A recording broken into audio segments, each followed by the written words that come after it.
Yo, people, welcome back to another Rugby World Cup Watchalong. And we're doing a bit of build up to this Titanic clash. It is the Springboks taking on France, or France against the Springboks. It's a host against the defending champions.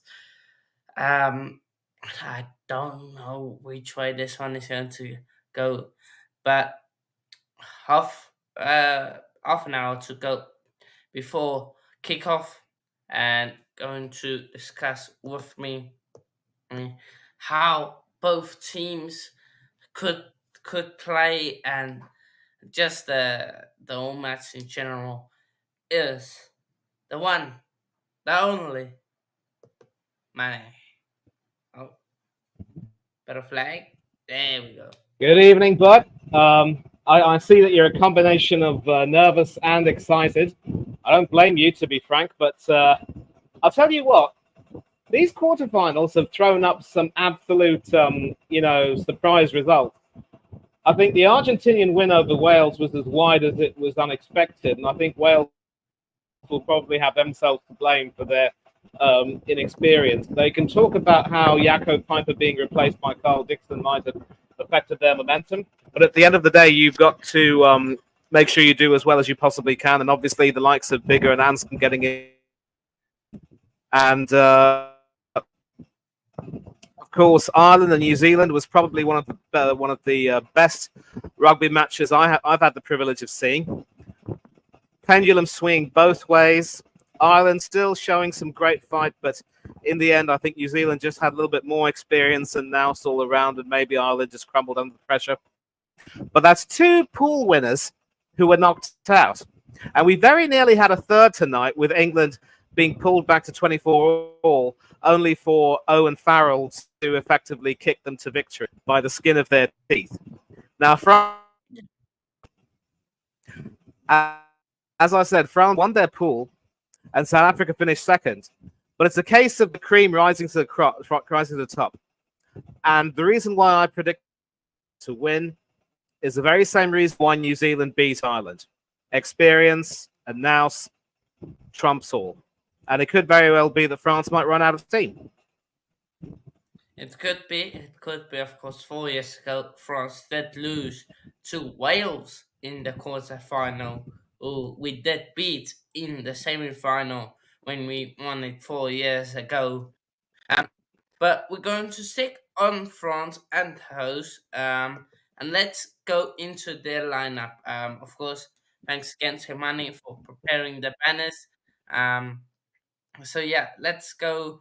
Let's start from 15. Ramos, Pinot, Ficou, Diante, Belebari, uh, Gilbert, and Antonio Dupont, of course, the big talking points.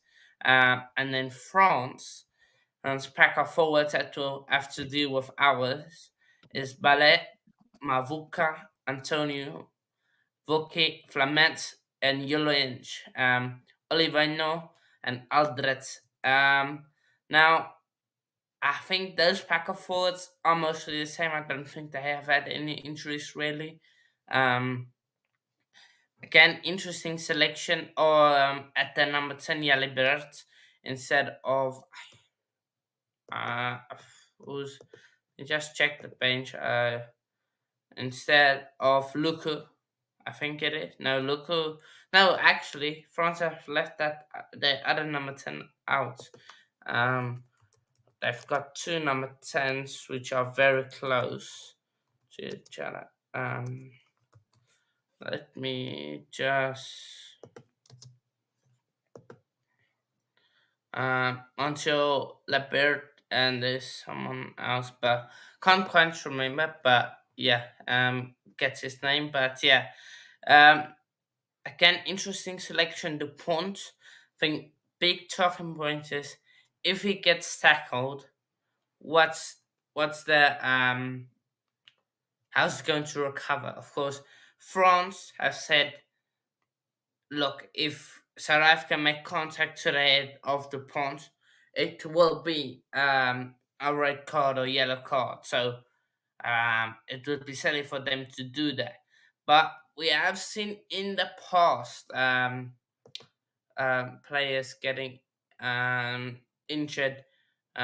When played injured, getting injured, but I think the selection around the points is for French fans, yeah, or just the French media in general, is if you don't start the punt and you lose the game, um, what's the reaction going to be? Like, you lose the game, you didn't start the punt.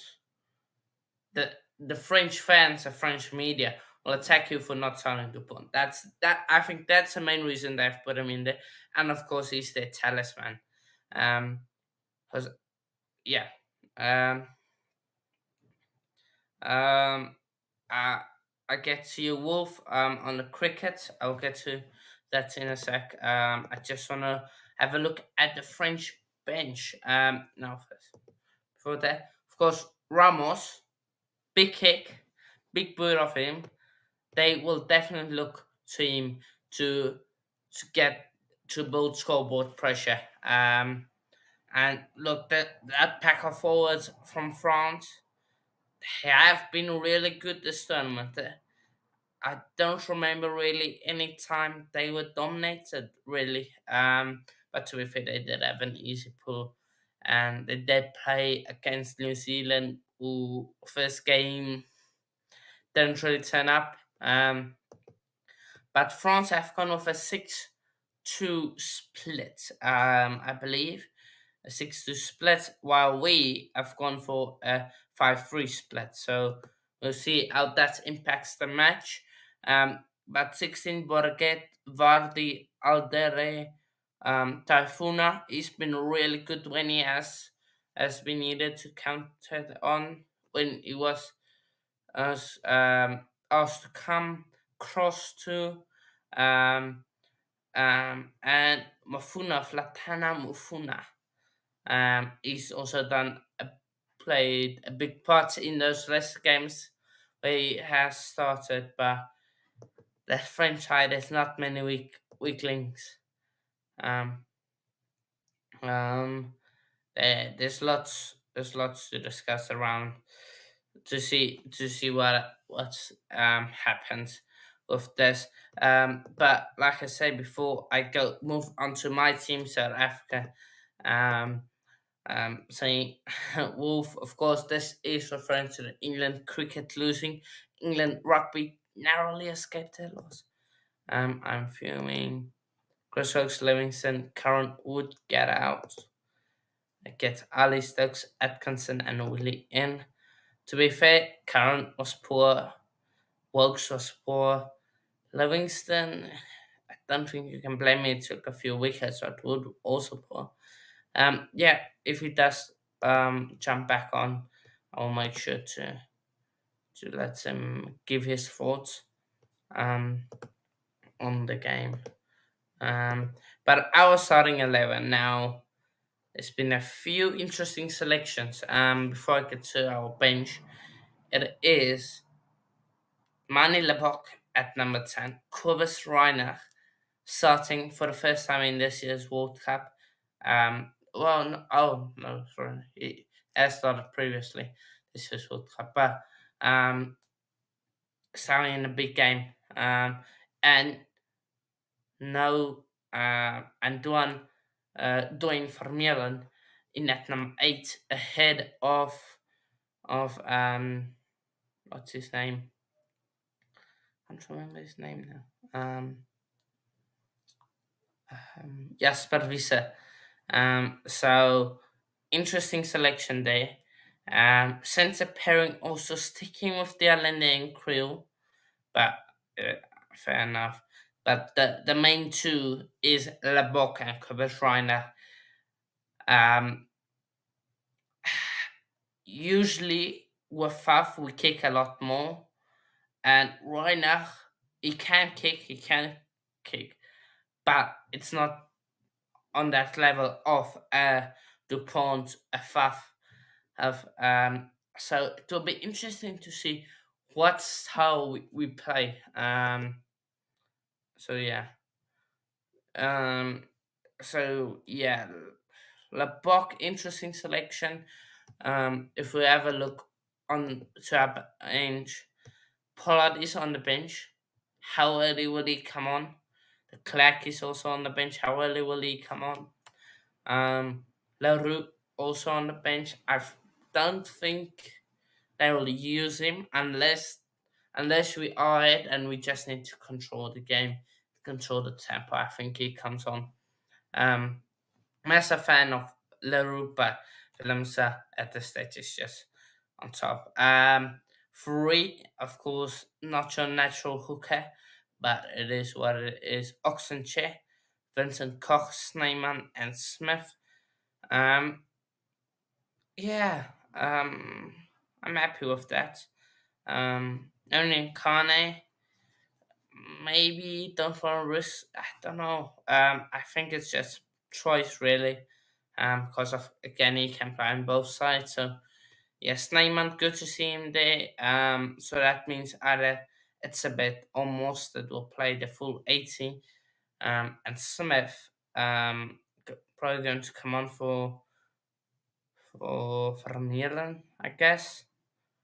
Or maybe for Khaleesi. Maybe for Khaleesi. Because again he can only. Or maybe they bring him on for um for the toy and then most of the shifts to the flank position because he can play there. And then you have Slayman and it's a bit. Um, so yeah, I'm really happy with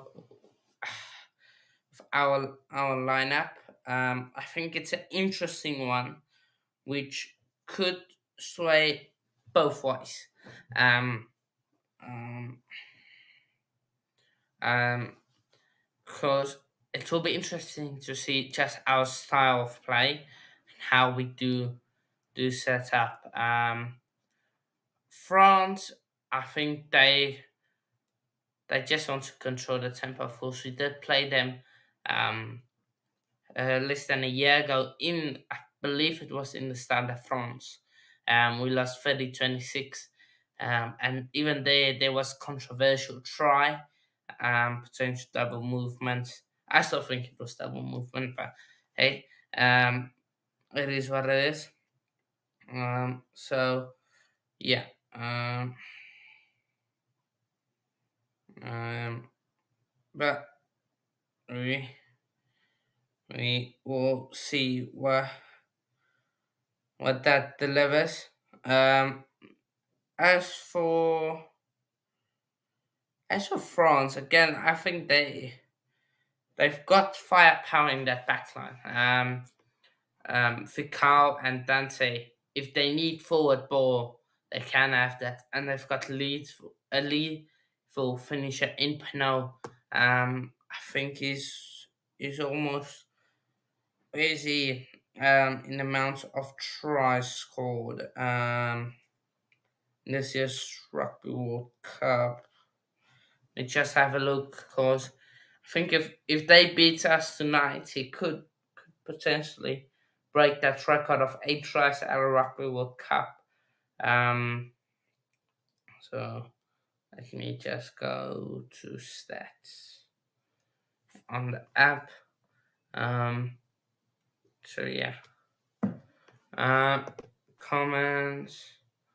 Um, Livingston, Markwood were pathetic too today. Sorry, the bowlers failed us, and batting seems weak without Man Ali and Wally. Well, he's on 6 tries already, so 2 tries tonight potentially. Who knows? Willie, I don't think is their best. I think Ali and Stokes, those are your two. I think I definitely lack the second spinner. That's why Wood and Livingston did bowl today. I think it was him. Wood definitely bowled. I know that. But yeah, Ali probably needed. I think Stokesy can come in instead of a current, and Ali, depending on the pitch, can come in for Livingston, but he doesn't. It's many rounds here.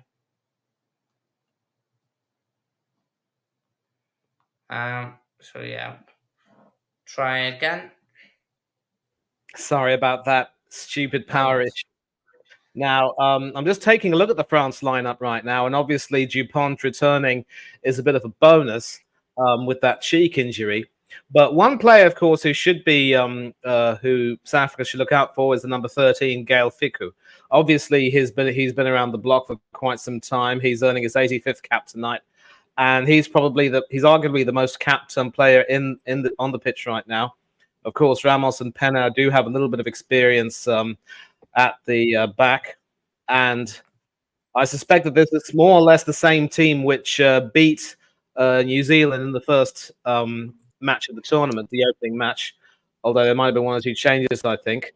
But obviously, this team is going to rely on the speed of people like Dupont and Fiku. Olivon, also a former captain, and he, along with Aldrit and Jalonche, will complete the back row. And I'll be very eager to see how the pack weighs as well. And certainly the bench looks quite strong. Now let's go to the South Africa lineup because I'm just watching it right now. Okay. Interesting selection with Lapok and Reiner both there. A very Uh, experienced front row too. And it's yeah, Sabeth and Mostert. the the the front row, the least experienced one between them is Bongi. I'll go with I think 65 or 56 caps. So very very um what experience back and forwards, but the 9 and 10 combination is the real one for me, which could decide what how we play really. Yeah, obviously it's Raynak who's the scrum half, right? I wouldn't exactly compare him to the legend that is Joost van der Westhuizen, but obviously nobody can be compared to him. And his replacement, of course, is the number 21, de Klerk, I think.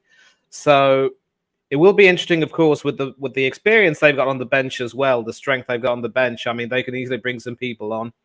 And Khaleesi and Etzebeth, I think, are certainly going to have a big role to play. But I'm very interested to see how the pack will weigh, because one thing that South Africa has had over the years is a really good selection of prop forwards. We're just at the toss right now. It's Khaleesi and Dupont. I'll find out who. Yeah. But yes, Stephen, be up yourself. Right. So the news No. is that Dupont has won the toss, and Sia Khaleesi has agreed to kick, and France will be attacking from left to right. So hopefully Okay. that's My response to Viva la France: Allez les bleus, no more. Allez les bleus, no more. So yeah, but I'm not probably going encore, to not encore. yeah, going to say it in French. But I will probably opt off now. And go watch it with my family. Yeah, but Um, I actually believe, though, as you've said, the Raynak Libbok combination could very well be key. Libbok, of course, was struggling earlier on in the tournament, and it was Pollard who was brought in to replace him, I think. I wonder if the introduction of Pollard into the squad has actually helped Libbok improve his play. But I think Pollard normally should be trusted for a game like this. I wonder if Libbok has somehow improved his play. yeah, we'll see. I think playing like general play is very good. Kicking, not so good. But money. As I leave off, your thoughts on this England loss. But before that, 11 people in here, smash that like button and subscribe button. Um, Yeah. as a Well, Springbok where fan, I'm going to go with France win, but hopefully we do win. Just think we step too far. But yeah, Yeah, I'm going to leave it I'll to be I'll be money. I'll be going for I'll be going for the Springboks. I think I really don't like the the from. I'm not too big a fan of the French at the moment. I think South Africa should have a lot more in them. And Werewolf, my comments on the England loss. absolutely disgraceful. We paid the price for our complacency, and it's up to us to make sure that we improve on this, and improve on this we definitely should. So at the moment, though, we are focusing on the rugby, a titanic clash between the hosts and the defending champions. Should be fit for a final in it of itself, just like the Ireland New Zealand game. But because of the quirks of the draw, it's a quarterfinal. One of these impressive teams will be going home. Another team will have its national anthem being sung a further 2 times. And we are, speaking of the national anthems, we are in fact about to get ready for that. And I believe there will continue to be minute silences for the victims of the attacks in both the Gaza Strip and in Israel. So that will, of course, be arranged. But it's time to stand up for Nkosi Sikelele Africa and La Marseillaise. So I shall mute the screen right now.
The Marseillaise and Nkosi Sikalele Africa. And surprisingly, it was the French one that was sung first.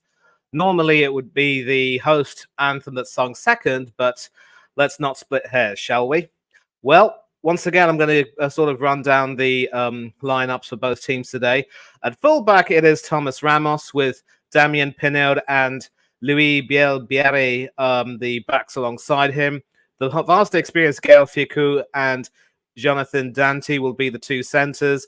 The scrum half and captain, returning from that cheekbone injury, is of course Antoine Dupont. And the fly half will be Mathieu Jalibert, the number 10. The two props are Cyril Bailly at loose head and Uini Antonio at tight head, with Pietro Malvaca at hooker. Cameron Roki and Thibaut Flamant will be the two locks, with the back row being completed by blindside Anthony Delange, former captain and open side Charles Olivon, and Gregory Aldrit being the number 8. And of course, among the substitutes, I can't say I know too many of them, but Taoufik Fenua did play a role earlier on in this tournament, as did the likes of Makalu and Falatea Mofana, and they will certainly come to the fore again. And as for South Africa, who of course are kicking off momentarily, Damian Williams will be the fullback. And well, I'm just going to have to, put that on hold because they're about to kick, and I do believe it is in fact Manny Libuk who has the ball in his hands that's about to kick off. We did actually mention the lineups and the build-up. I'm only sorry that because of some electricity issues on my side, I was taken out, and it took me about 10 minutes to get back in. But I'm going to have to make sure I get the players' names completely spot on. All New Zealand lineup today with Ben O'Keefe, Paul Williams, and once again, I completely missed the other two names, but it is what it is. So it is Manny Libuk to get us underway. South Africa, the defending champions, going from right to left. And it's a high kick, barely reaching the France 22, and that is easily claimed, and France start the ruck. A lot's going to be expected of the captain, Olivon, and he will now release it.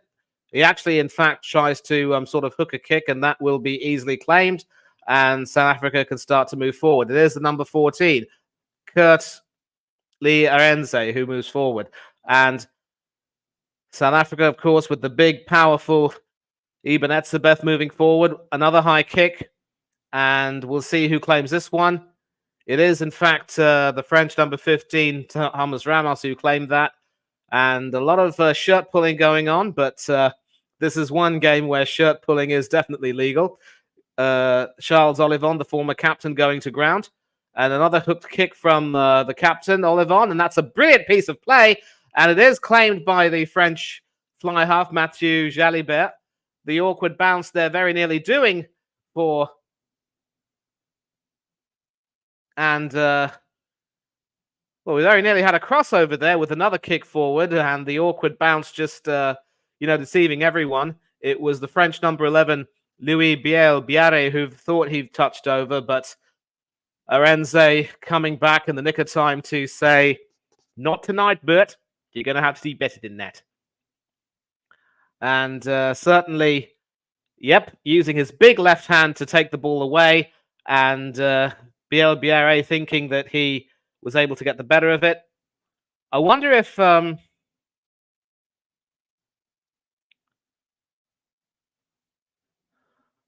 the try of the tackle was indeed... The interception was in fact deemed legal, but France do have a chance to come back. Olivon pounding his way through. Dupont now passing it out. And we're going to find out who that is. Looks like it's one of the locks, I think. Olivon again. No, Dupont again, rather. And once again, you can see the French pack looking very strong indeed. The number 14, Damien Pinard, trying to kick that forward, but that attempt was charged down. And you can see Olivon, who has, of course, led France before, showing a great deal of leadership by example there. An attempt to chip it over, but Williams is saying, again, no, you're going to have to do better. And the head coach of France is, of course, former captain himself, Fabien Galthy, who led the team in 2003 when England won, and was vice captain to Raphael Ibanez in 2007 when it was hosted also in France, as France reached the semi-finals. And a huge driving maul there. Could it lead to a French try? Brilliant play there from the French, really forcing the South Africans back quite brilliantly, but some last-ditch tackling from the Springboks, and it is, in fact, the number 1, the loose head prop, Cyril Bailly, who crosses over right at the corner for the first try of the game, just after 3 minutes, and well, already the South Africans are under the caution. We're going to take a look at this piece of play right now. A line out one and immediately going into a huge, powerful driving maul which sent it forward, and the Springbok defence pretty much caught napping there, really.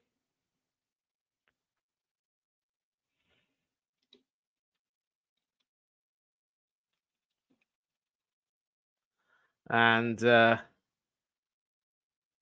Cyril Bailly left unmarked there.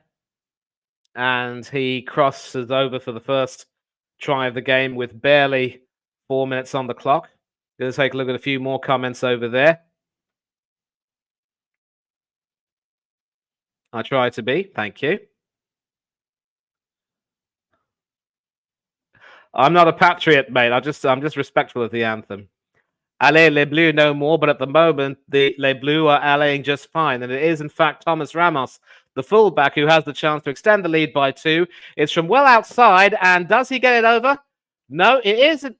It is over, in fact. I mean, obviously, the trick to making those wide conversions is to make sure that you get it completely spot on. And the man marking over there for Bailly was almost non-existent. It was a surprise how the South African defense was just, literally bulldozed through for that amazing try. But at the moment, it is France 7, South Africa 0, and the Springboks, the defending champions, with all to do.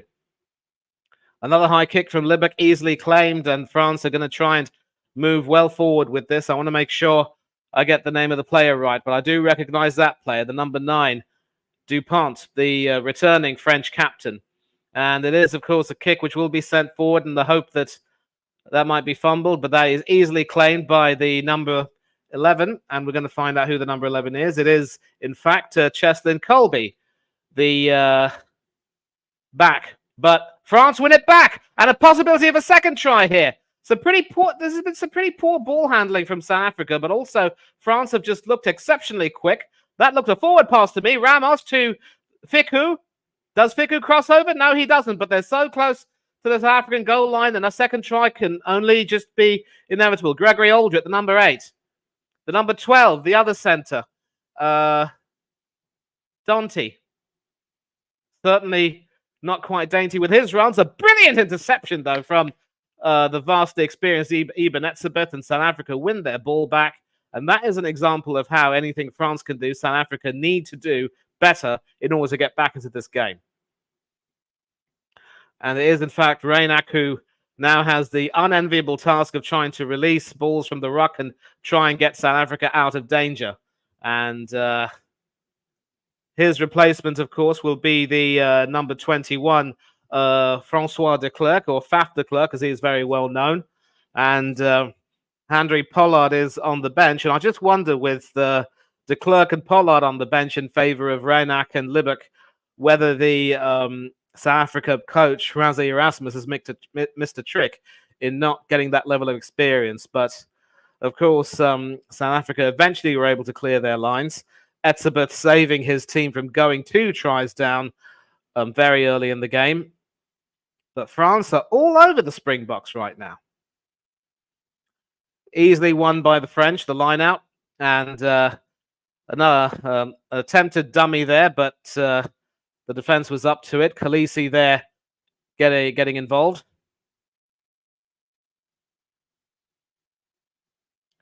And South Africa do manage, in fact, to win the ball back. It is a turnover. So Reynak can release the ball. Actually, it's an attempted kick high in the air. And this could be promising for South Africa with Arendse running in. Does he score? Yes, he does.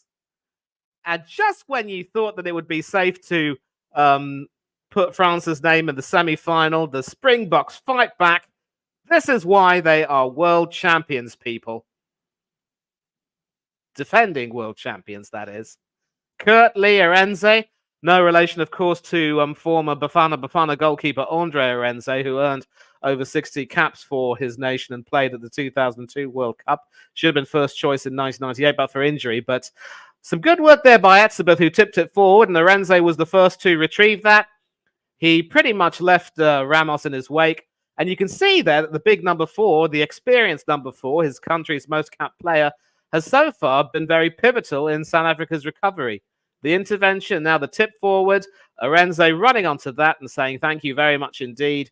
And that now gives Manny Libak, well, it's not too easy a conversion than what Ramos had earlier from wide out right.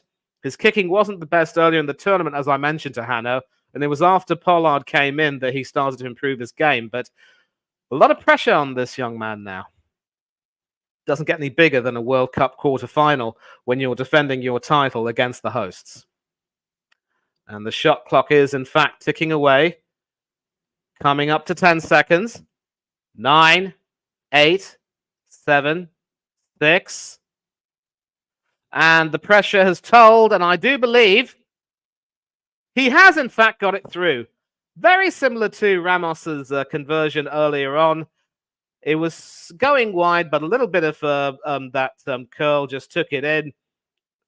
Excellently done by Libak. And it's all square at the Stade de France. Well, if you thought the Ireland-New Zealand game was an outstanding game of rugby, this is shaping up to be just like that. And so France, having done magnificently to take the lead, have now just let it slip, so they've got it all to do. All square with 10 minutes on the clock having gone. And it is, in fact, Francois Mostert, the number 5, who went to ground. And that is, of course, kicked expertly into touch by Libak, and that will be a line out. So I'm sure Hanno will be joining us at half-time to talk about this. He's probably enjoying watching the game right now with his family. And let's not forget, as a South African, sport is literally a livelihood among South African families. It is the hooker, Malvaka, who will be taking it. And that is easily won by the number 7, Olivon. And the number 3, Antonio, a very big fella. So far, we haven't seen any scrums, so it'll be interesting to see, once the scrum is taken, to see the comparison in the weights of the pack. And I did say that South Africa have always had some big props over the years, but my word, these French boys also are very big. Malvaka also trying to run through and giving the defenders a run around. Dupont passing it out. And a looped pass, but I think the referee is blown for an infringement. And it looks as though it's going to be a penalty against France. We're going to find out what the infringement is. And, well, Malvaka doing some great work there, but didn't look like a knock-on to me, but we're going to find out what that is. But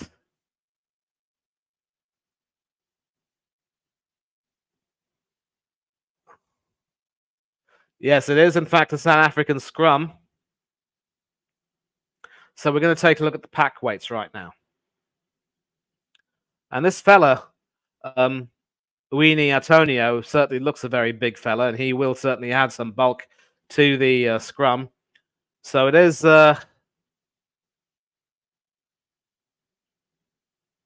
Jacobus Reynak who will, in fact, take the scrum. And the scrum is collapsed. Not a good sight. But South Africa do have another chance to get their bearings right. And of course, a casualty of packing down in the front row is that the upper parts of your ear get so damaged that they look like cauliflowers. And that, of course, is the origin of the term cauliflower ear. Which is why many of these props often wear bandages around their head to protect their ears for that very reason.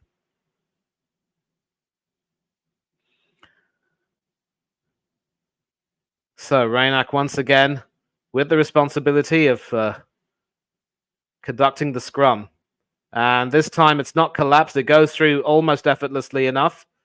Still not quite out to the back yet, but eventually Raynak gets it, passed out.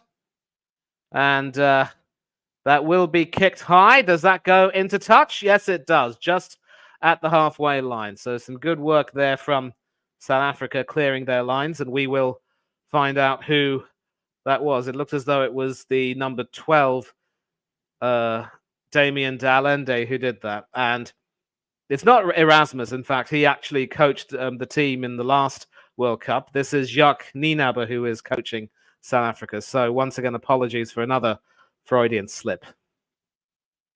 I'm not letting this name slip. Malvaka. Piato Malvaka taking the French line out. And once again, easily won, claimed by the number 4, Cameron Woki. And a huge driving maul taking it forward, almost to the side, but France somehow managed to get the ball out. It sort of develops into a ruck. And Antoine Dupont, the captain, passes it out.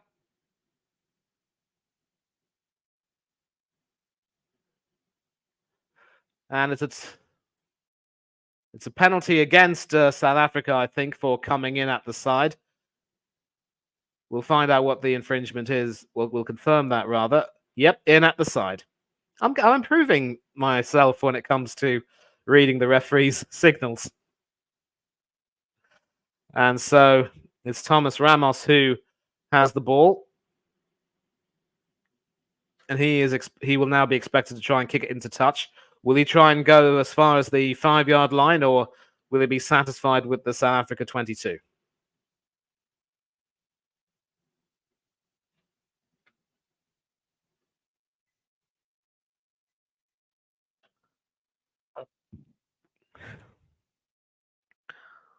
Well, of course, Cyril Bailly thought that his try would be the start of many. It is, in fact, a penalty. So Ramos has the chance to kick South Africa back into the lead. Obviously hoping to try and put a little bit more daylight between him and South Africa, and a much easier penalty than the conversion, which he was able to get. High probability for this, and that kick looks good. Dead center, and France are 3 points ahead. So, wait a minute. He missed it?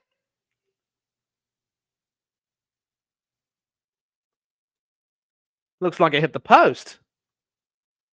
How could I have missed that? And obviously the ball was kicked forward, but South Africa able to reclaim that ball within their own goal line. And it is Manie Libbok who was able to outmaneuver one Frenchman before going to ground. And South Africa once again, my goodness, is all happening out there at the Stade de France. That kick looked so good. I turned my head away only to realize that it hit the post. That's the only way that I can explain that South Africa were able to get it back.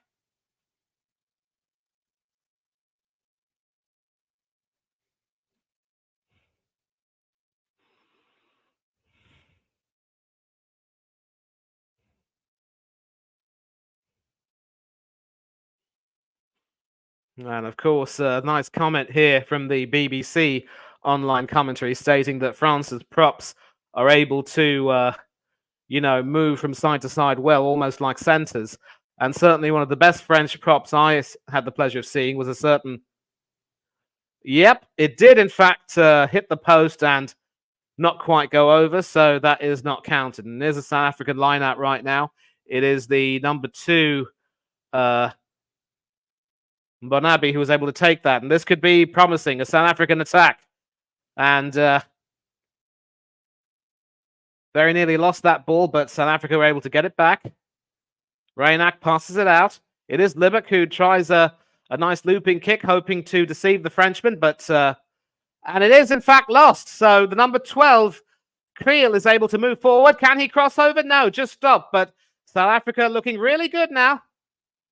Reynak with the ball, and it is Creel who crosses over, and South Africa, following after surviving a missed penalty, are now 5 points ahead, and they have now started to assert themselves perfectly. And I did say, mind you, that South Africa's collective nows now should be able to help them see them through. It is, in fact, it's not Creel. It is, in fact, Damien de Allende who was able to cross over. The number 13 is Creel. And now I've gotten my players mixed up. I do apologize for that. Jesse Creel is number 13 and Damien de Allende is number 12. All starting from that kick from Libek, which went high and was looping a little bit. France unable to claim that. Woki sort of letting that tip out of his hand. De Allende able to claim that quite cleanly before being brought to ground by Ramos. And Woki over there was certainly not woke-y enough to collect that properly. And Reynak releasing it to Allende, and de Allende doing the rest. So, Libek, who I thought would be a bit of a weak link, has a chance to kick South Africa 7 points ahead. We've had 3 tries, 2 conversions. Will this be the 3rd conversion? 19 minutes have just elapsed. Almost halfway through the first half. It is France 7, South Africa 12. Sadly, Libek sent that wide, and Fabian Golfi is not a happy chappy. Some terrific work from de Allende to make it happen. Reynak providing some support and de Allende finishing it off. The best thing to do, and you can see the Springbok fans are jubilant, as are the backroom staff.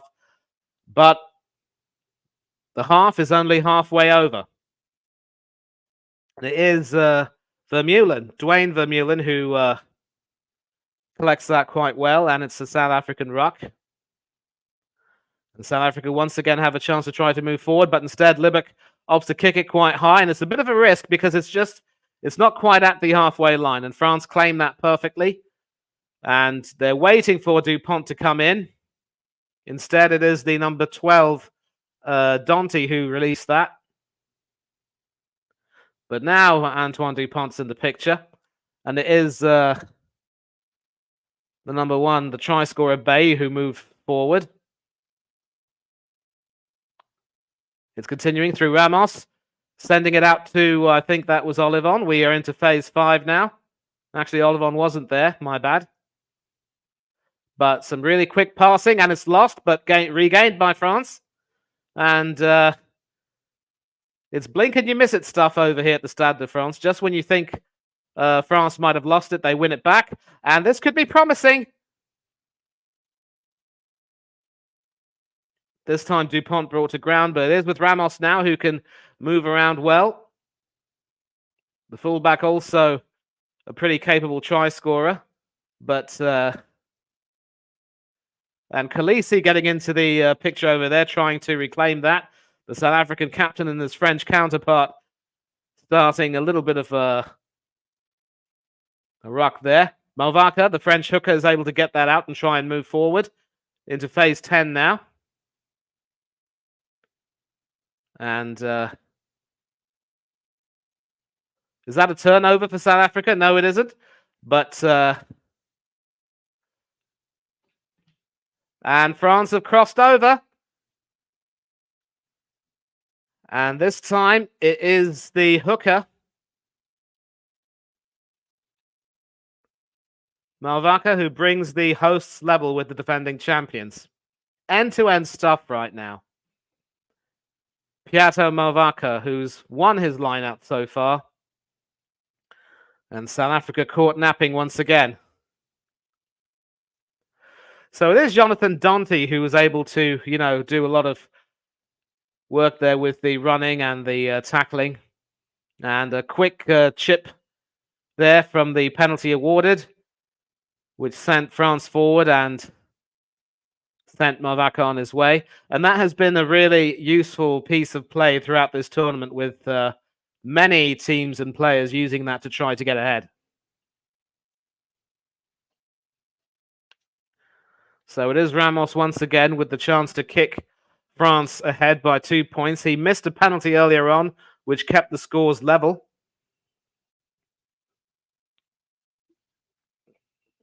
Once again, it's from out wide. A 55% probability with a 50-degree angle. And it's charged down.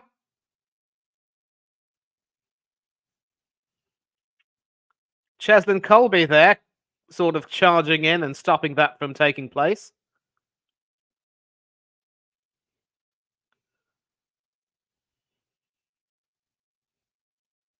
Well, I don't think I've ever seen that before.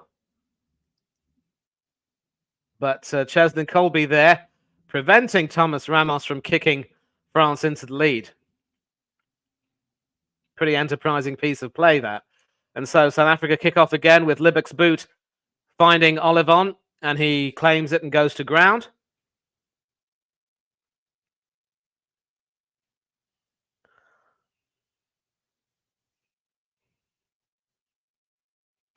And the ball still not quite being released yet, but this time Dupont is able to send it forward. It doesn't go into touch. It's well inside.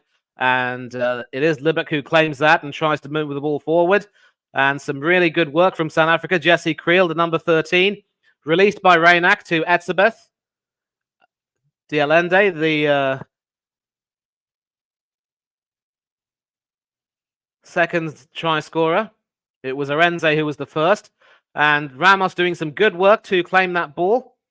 Does he send that into touch? No, he doesn't.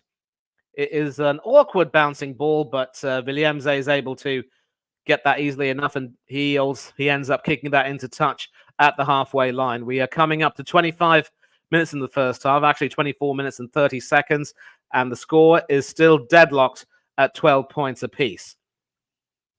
Wonderful little one-handed pass there from Libek. Very nonchalant, and it's as if he knew that Creel was going to be there all along.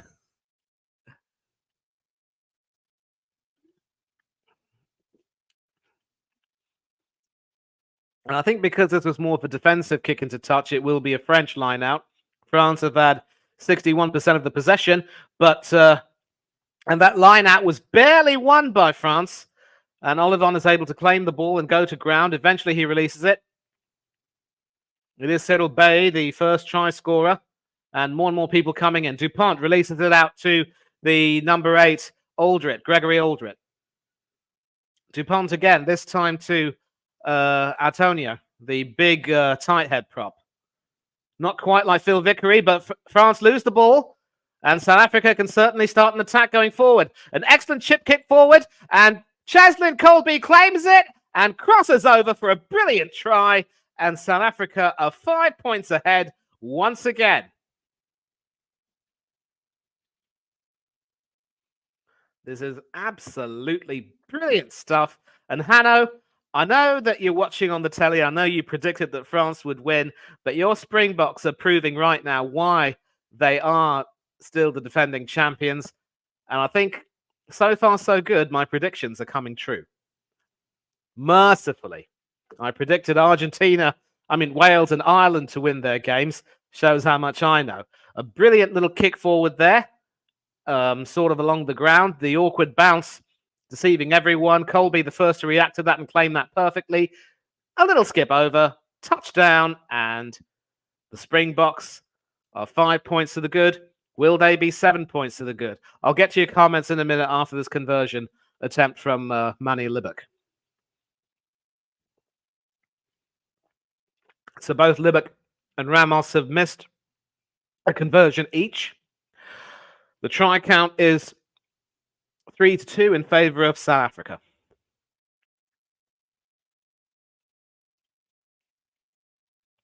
Could France be the third pool winners to be knocked out at the quarterfinal stage? It just goes to show that form is temporary, but class is always permanent. 50% probability rate. A little bit wide. It'll be interesting to see if he's able to get the bend and curve on it to take it between the posts. But the clock is winding down. 6, 5, 4, 3, And he just gets it in time, and that looks good to me, and it is good. Full stop. South Africa. A converted try to the good. And the Springboks are running wild. It's a sea of green at the Stade de France. And green is the colour. Brilliantly claimed by Francois Mostert, the number 5. Excellent stuff. And Reynak still tries to release has to release the ball, and he does. Actually, he kicks it high instead, hoping to find a South African teammate. Instead, it's with Thomas Ramos, who's able to hold the ball and then go to ground. And a possible French riposta with 28 and a half minutes gone. It is the number 14, Penard, who tries to go forward, but intercepted well in time by Reynak, who has done his bit as well as a scrum half. And that's the second interception, the second try-saving interception that South Africa have had, and still not quite able to get the ball out, but eventually Colby does some brilliant work there with his feet. And South Africa once again into a ruck on their own 5-yard line. They need to clear their lines, the Springboks. Reynak now coming in and eventually releasing the ball. And that is kicked into touch. Not too far in front of the 22-yard line, but bouncing awkwardly, going over everyone's head, but Reynak was there to claim it and save the day. It is still a French line-out, so we're going to find out who claims it. And there's a short line-out, this time won by the French. Looked almost a forward pass to me, but the referee says, no, that's fine. Ben O'Keefe there saying that was good enough for him. And looks like a huge maul now going forward. This time another kick, but Colby once again, from try scorer to try saver. And we are just at the half an hour mark. 10 minutes to go until half time, and it is France 12, South Africa 19. Another chip kick. A kick along the ground, but Colby grabbing onto that brilliantly and saying, "You're not getting past me." That accent was horrible. I should never do that again. And I did promise I'll get to your comments. I promise you I will. But we'll find out if a try is about to be scored. And Mavaka is able to run with the ball. He already scored once. Can he score again? No, this time he's brought to ground. It's all happening there at the Stade de France. France pushing the Springboks back. Can they drive it forward? Have they crossed? No, they haven't. And the referee has in fact ruled that they've crossed this time. So it is France 17, South Africa 19. And I will give France some credit. They've shown some brilliant bounce-back ability, and their speed has been wonderful. And it looks as though it's the loosehead prop Cyril Bay who scored his second try of the game. I'm sure Christian Califano will be proud of the way he's gone about his business.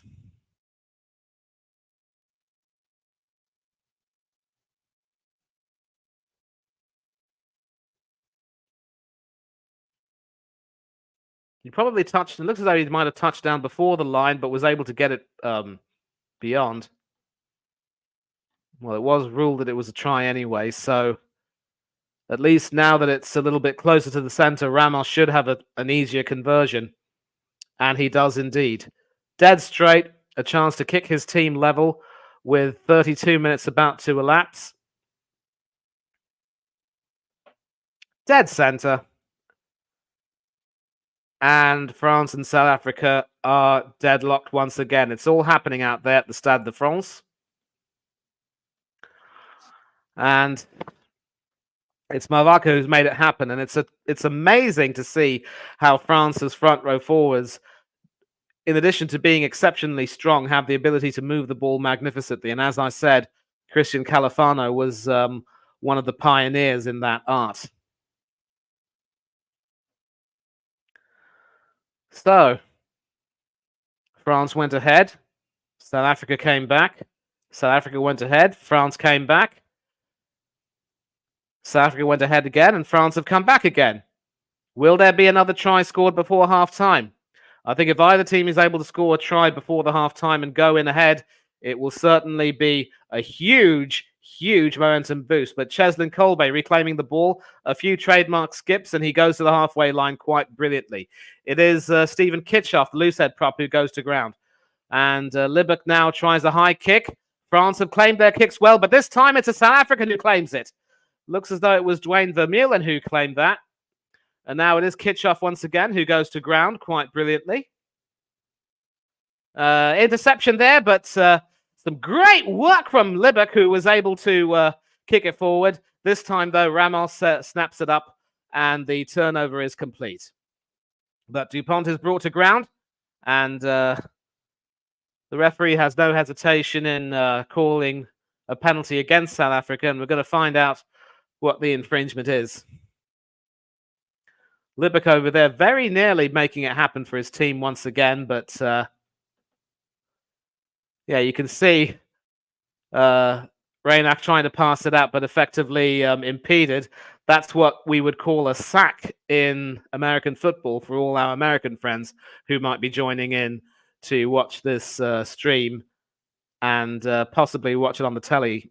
And of course, in America, I do remember watching the Lions tour thanks to ESPN, ESPN3 to be exact, I think.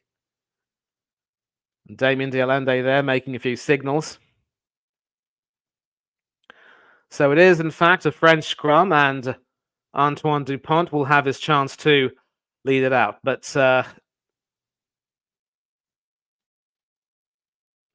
28 people in here to watch the Springbok funeral. I tell you what, there's life in the old Springbok yet, but the scrum is now going in, and it's been collapsed, I think, so it's going to go again. Kurtley Arenze, we love you. Bokke all the way. After an early scare, the South Africans are looking strong, absolutely. But France with some very quick thinking. And a brilliant block there, of course, from Etzebeth. And Cheslin Kolbe, of course, a big-time play with a big-time moment. Also a block with him. Excellent try there. Do drop a sub and like on the stream if you enjoyed the game, even if the commentary is a little bit amateurish.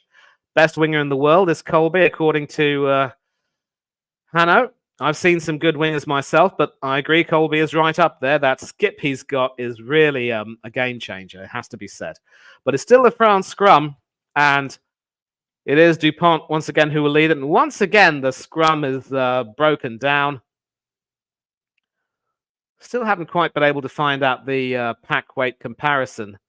I think France might just about edge it. Maybe when Hanno comes on at half-time, if he comes on at half-time, he will possibly, give his thoughts.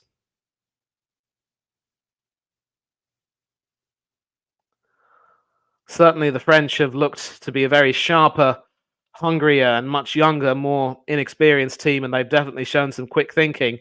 But South Africa have been more than a match for them. And as I've said, if you thought the Ireland-New Zealand game yesterday was outstanding, this is every bit as good, if not better. Two of the best matches in this tournament so far, featuring teams from one side of the draw. It is criminal. The scrum collapses, but Dupont's able to release the ball, and it is the number 10, Jalibert, who tries to take it forward. Is that kicked into touch? No, it isn't. South Africa easily claimed that, and well,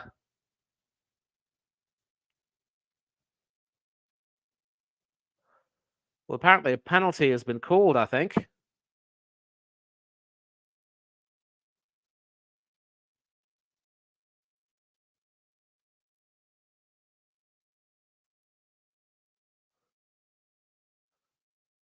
Looks as though it's going to be another scrum, but it might be in South Africa's favour. I'm not too sure why this has been called. We'll take a look and see.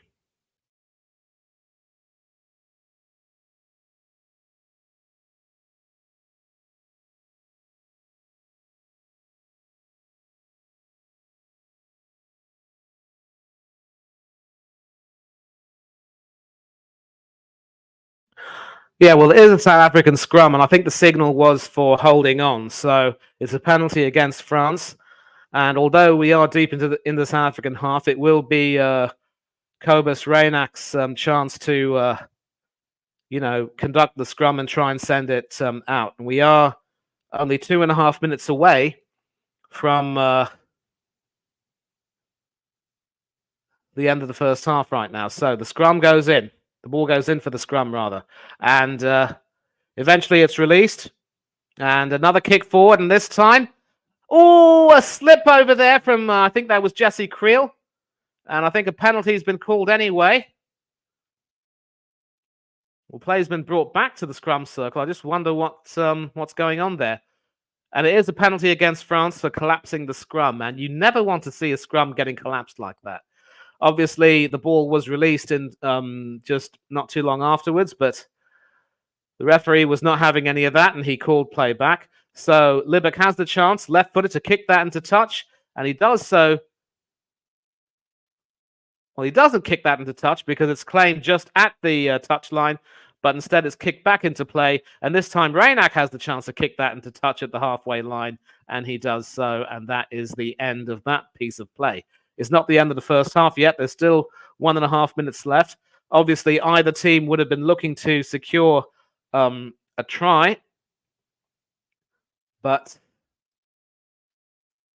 with the seconds ticking away, it looks as though France could very well be the team to either to cross down. And if they do cross down, because they're still in the South African half, it will be a game changer. Short line out, easily won by Cameron Wokey this time. And France pushing forward, but South Africa pulling them back. Dupont out to Antonio. Dupont again trying to release it. This time it's all the way out to the number 12, Dante, who passes it back. It bounces backwards, and Jalibert is able to...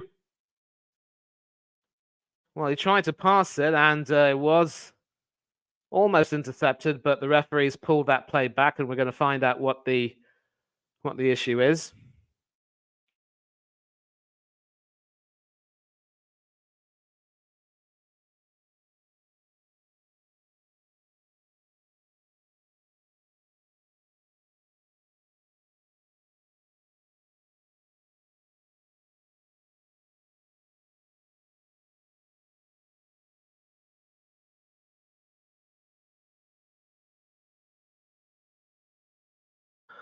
Yeah, a little bit of foul play there in the ruck, I think, from Stephen Kitchoff to the French prop Antonio.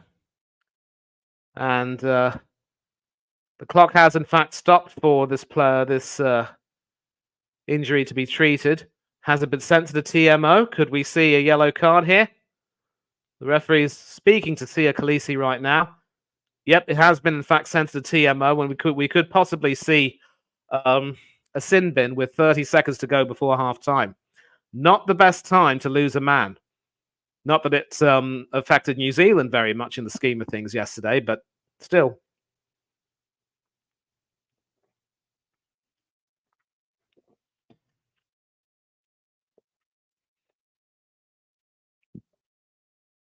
Well, actually, it could very well be a piece of French foul play because, Antonio pretty much had his shoulder right into Eben Etzebeth's face there. I hadn't picked that up, and I really can't see that necessarily being... Well, if that looks deliberate, then it could very well be the French tight head prop who's sent to the sin bin. And this could be a game changer, mind you. Oh boy, oh boy, oh boy, oh boy. Looking at that again, it does look as though Antonio tried his best to deftly, put his left shoulder into Etzebeth's face. And Etzebeth's nose does look a little bit bent.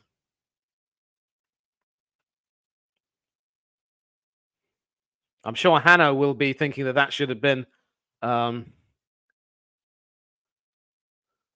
apparently it's Eben Etzebeth who's been sent to the sin bin for some reason.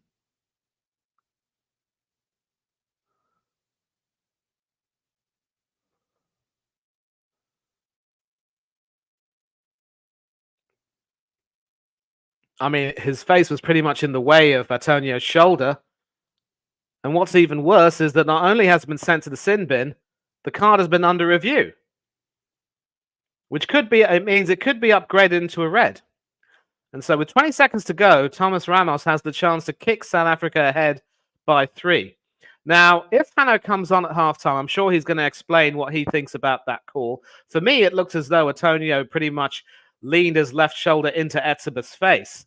I'm really not too sure how that could be considered a piece of foul play against the South African there. But Ramos nailing that kick perfectly, and the consequence of that is that France will go into halftime 3 points ahead, 22-19. And it's been a half of thrills, spills, tries, conversions, interceptions, you name it. And there are a couple of comments over there. That really should only have been a pen. Almost on his knees. Yeah, Hanno, of course, once you come on, I think if we can discuss that, that's going to be a bit of a talking point, possibly. And so I'll probably want to get your views on that. But Etzebeth, of course, with a brilliant try-saving interception earlier on in the game, which led to South Africa scoring the first of their 2 tries to put them ahead. Not a good time for the experienced campaigner to be sent to the sin bin for effectively the first 10 minutes of the second half.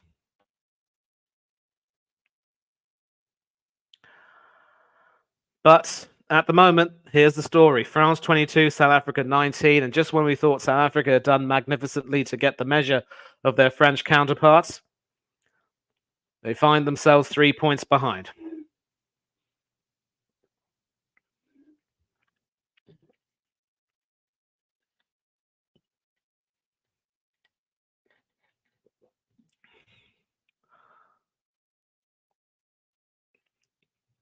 Now, of course, watching highlights of the Australia-Fiji game, that shock result which sent Eddie Jones's side out of the tournament and sent Fiji through to play their quarterfinal against England. And Australia starting off well with a smartly taken try. They were 3-6 down at that point, but ended up forging themselves ahead. But Fiji were kicking a few more penalties to get ahead. And they also, through Tuisova, managed to score a second try. The big centre, who, of course, tragically lost his son. This guy. At all. Yeah. So, first things first, Hanno. That piece of play over there between Antonio and Etzebeth, when I looked at that on the TMO, I saw Etzebeth's nose literally getting bent by Antonio's shoulder. But why was that a piece of foul play against the South African? Head-to-head contact. So Etzebeth's head made contact with Antonio's head. That's why they said the shoulder, actually, not the head. Well, then it's also foul play. But okay, yeah. So for me, that should only be a penalty, because if you actually look at Etzebeth, his one knee is almost on the ground, like literally, he's down like that. Antonio's also going down, so it's a tough one to take. But it's only a 3-point gap. That's the best thing. 22 people in, yeah. 22 points. And of course, if it makes you feel any better, of course, when New Zealand lost Aaron Smith yesterday, it was basically for last 5 minutes of the first half and the first 5 of the second. So they were a man down then, but that didn't stop them from being able to outlast Ireland. But they were ahead of Ireland. They were never behind. Now the Springboks are slightly behind. And while I would definitely say that, the French have been very quick and slick and clever, the Springboks have been matching them. And defensively, through the likes of Etzebeth and Colby and company, they've, really gotten their act together. Yeah, we have improved. I think the first 2 tries, our defense wasn't really in motion, like once in the groove. But since then, they've really done well. But France, I think our game plan is almost when we attack, don't don't don't let us don't make ourselves tired. We'll keep on attacking, and that's why we have seen the high ball strategy, um, and the likes of Peter Sef the toy, Etzabeth, um, on the wing coming in to catch the ball in the air, as I all very so. So yeah, Mm. and it has worked now. Twice in a row, scored two tries, and yeah, Colby, great bit of finishing from him. I wanted to put a poll out. I will put it out now. I have to Um, say, I love it. I love his footwork. That little skip he does to try to take him across. I mean, obviously, I remember being old enough to see the likes of Brian Habana play, and he was all raw speed. But if you have that little skip, it's almost a sign of arrogance in a way. It's um it's intoxicating to watch. yeah, is I'm going to do a poll. Is Colby in the top three or top five wingers in the world? Well, if I were Um, on YouTube right now, I'd definitely say yes. But I've also seen quite a few really good backs in this tournament, and but now the oh question is, of course, with Etzebeth out for the first 10 minutes, obviously Ninaba's going to have to rejig his side with the 14 men. So, yeah, definitely. I think maybe we need to get one of the forwards off, one of the backs off, and put a forward on. Um, but uh, if we can put on at a scrum. We can use Damien Dialende there.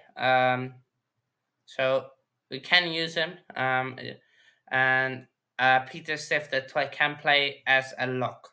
So that's a good thing of having him in the side. So it will mhm. probably be Mostert Etzebeth, no, Mostert, Peter Steph that toy, and then Damien Dialende on the scrums. But Atlanta time, I think we should be sorted really.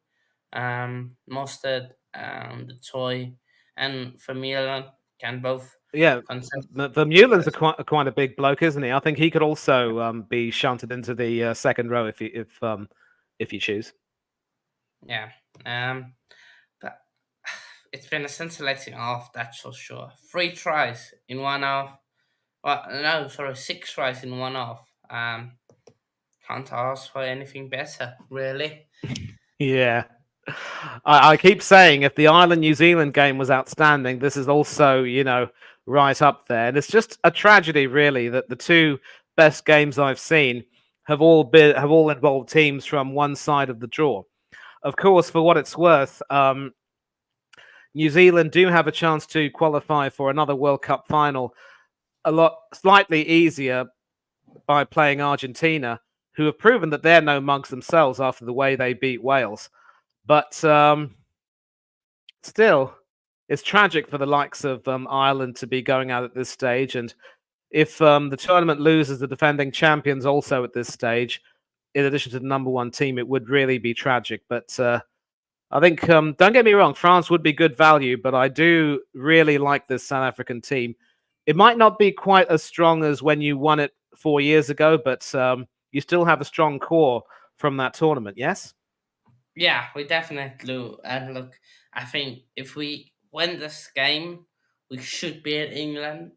No respect to, no disrespect to England, but it's England. You could barely beat Fiji. Come on, and Fiji lost to Portugal. That same Fiji side lost to Portugal. So, um, yeah, but I think the one problem with us is that we can't, as soon as France ends our 22 or get past our 10-meter line, we they break that line so quickly with a chip kick or just a grubber through or a line break. They get so get over the advantage line very easily, and that's a Yeah, big problem for us.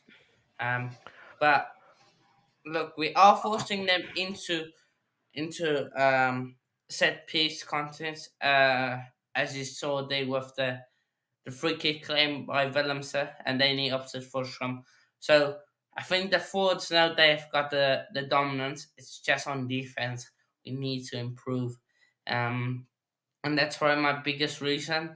Alongside Lebock, how long do you keep him on the field till you bring on Pollard for the kicks to go at goal is the big question. Um, but I would yeah, have started. I would have started Pollard, to be honest. No disrespect to Libbok. I know he was selected initially as the first choice fly half by Ninaber, but his kicking what hasn't really been the best. And it was only after Pollard came in that he started to improve a little bit.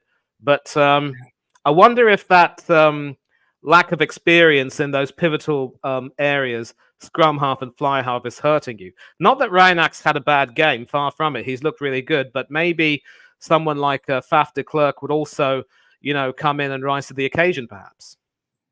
I think Faf could bring a bit more just calmness, because just to slow the game down a bit for us. But maybe that's not what we want. Maybe we want the fast tempo. Um, so yeah, but the poll has 10 votes right now, and 90% says yes. So um, if you haven't already, do vote on the poll and do smash that like button and subscribe button.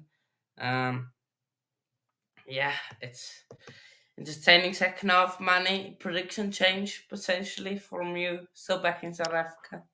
I am still backing South Africa. I just Still think back. that, yeah, I mean, it is tragic, of course, to lose Etzebeth potentially for the first 10 minutes of the half. But if you can make the right changes and see if that can balance everything out, it's a bit of a worry, I think. But, you know, you South Africans are nothing if not resourceful. You're not defending champions for nothing. So, as you've said, you will have to start the first 10 minutes with 14 men, but move one of the backs into the second row and you'd be fine. It's a little bit like how Sam Whitelock, who normally plays as a second row forward, ended up coming on as a back row forward to try and add a little bit more weight to the scrum, the back row, but also the lineouts as well. When you have effectively three locks over there, it made a big difference. So, positional versatility seems to be the secret to the success of many teams, and New Zealand exhibited that quite perfectly last night. We'll see if South Africa are capable of that. Yeah, we will. Behave yourself, just fan. I'm going to stick with my prediction of a France one, but I am supporting us with everything in my heart. So yeah, Head says France, heart says the Springboks, yeah. as it should be. And unfortunately, Dad is ruling right now. But I'm going to go back to watch the game. So yeah, I'll leave you guys with money, and whatever the result, I'll see you guys at full time. Cheers. And yeah, come on the box. Cheers. Well, Chelsea fan has made it clear that he still believes that South Africa will still win. I just hope that this time you haven't been so um, reckless as to put a huge bet on South Africa winning, because right now they're 3 points behind. So it is, in fact, it was in fact head-to-head contact, and Etzebeth shouldn't have gone in head first. But I'll tell you what, that little blow he sustained to his nose was really, really painful. And we are, in fact, back out the Stade de France. We see Malvaka and Antonio walking out. Malvaka, of course, leading the lineouts well and scoring one of France's 3 tries. It was the second try he scored in between Cyril Bay's first and third. And I did mention that France's front row forwards have really been able to be game changers with their quick movement. And of course, as I mentioned, the legendary Christian Califano was a bit of a pioneer in that particular regard. And Khaleesi still having a bit of a discussion with the referee. Clearly didn't quite like the call to sin bin his most trusted lieutenant, Eben Etzebeth, who has in fact captained the Springboks before. And I wonder if this could very well be the last time we see him in a South Africa jersey. If this tournament were if his tournament were to end at the quarterfinal stage. As mentioned, South Africa still have the majority core of the players who won 4 years ago. And some good news for South Africa is that Etzebeth will be coming back onto the field. It was, although there was a degree of danger, now we can see that he did come in right into Antonio's head before making contact with Antonio's shoulder. So ends are switched, and it is, in fact, France who will be kicking off, attacking from right to left. It is the fly half, Jalibert, who will kick. And that is very easily claimed indeed by Francois Mostert, who I think, as Hanno said, it will be one of the back row forwards who will be coming into the second row. We just have to find out who once the scrums are taken. But not the best of kicks in hindsight, easily claimed by France, and Antoine Dupont is able to release that. And we could see another French try, which could put them potentially 8 points ahead, 10 pending a conversion. But almost an interception there, but France reclaimed the ball. And it is, however, a penalty against France, so South Africa can reclaim the ball quite easily. And we're going to find out the infringement there. Jalibert, of course, kicking it and seeing the ball come back against his thigh.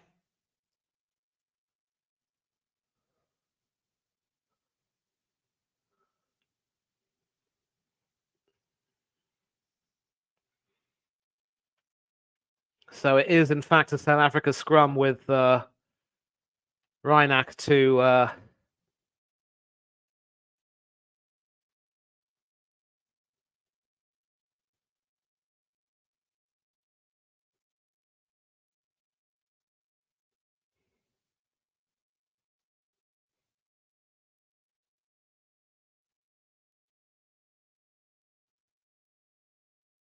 take it.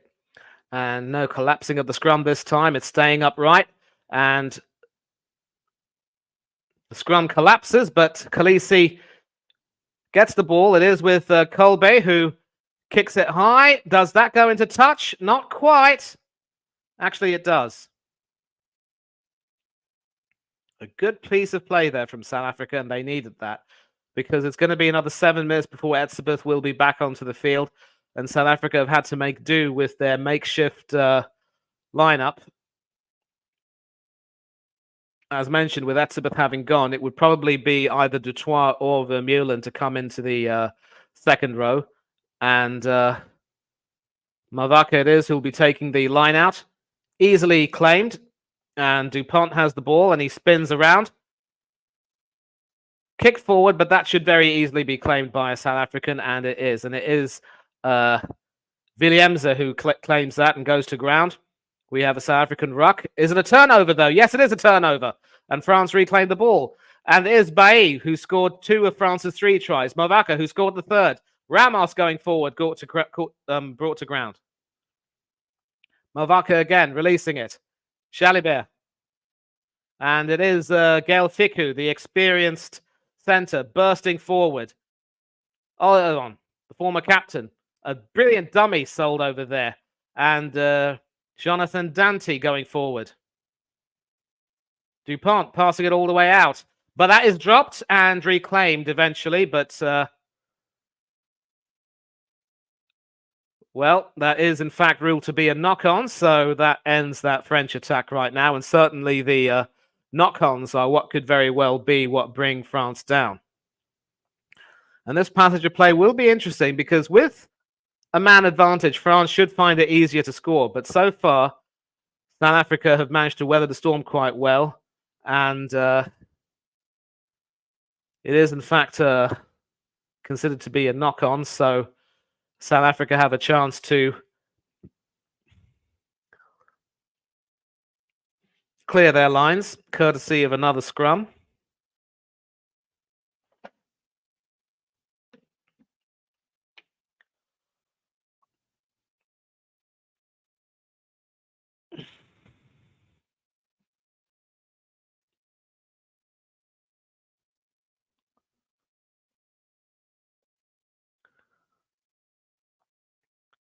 And it's not collapsed. It's still holding strong. And can Reynak release the ball? Yes, he can. Another kick forward, but that's not really threatening. That should, in fact, go into touch, and that will be France line out once again. So because it's definitely a defensive kick into touch, it will be a France line out. If it were a more offensive kick, it would be a line out in favor of the offensive team. And I do believe we have a change. The unmistakable long blonde hair says it all. I do believe Francois de Klerk is being brought into proceedings. And no, it's not de Klerk. It is, in fact, yeah, it is de Klerk who comes on for Reynak, and Pollard who comes on for. I mean, Reynak actually comes on for. Sheesh. It is de Klerk who comes on for Reynak. Pollard replaces Libak. And another important change is that the South African number 19 Sneeman, who I believe has replaced the number 5 Mustard, who looks a bit tired, but claimed brilliantly by Williamse. He has to keep the ball. He can't lose it. Otherwise, it could be a France turnover, and that could be fatal.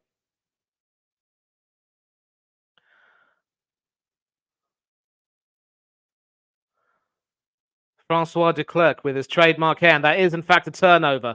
And the France number 6, Jalanche, can try and take that forward. It is brought pushed back, but France is still very much in the ascendancy now. Not anymore.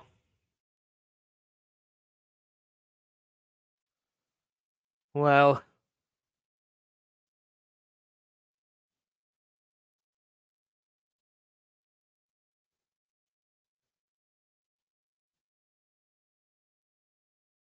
apparently the referee says that the French were holding on to the ball, so South Africa have a chance to clear their lines, and they do that quite well indeed. And you could say that it is their naivety which could be what costs them. And South Africa bringing on another change. It is the number 16, Dion Fury.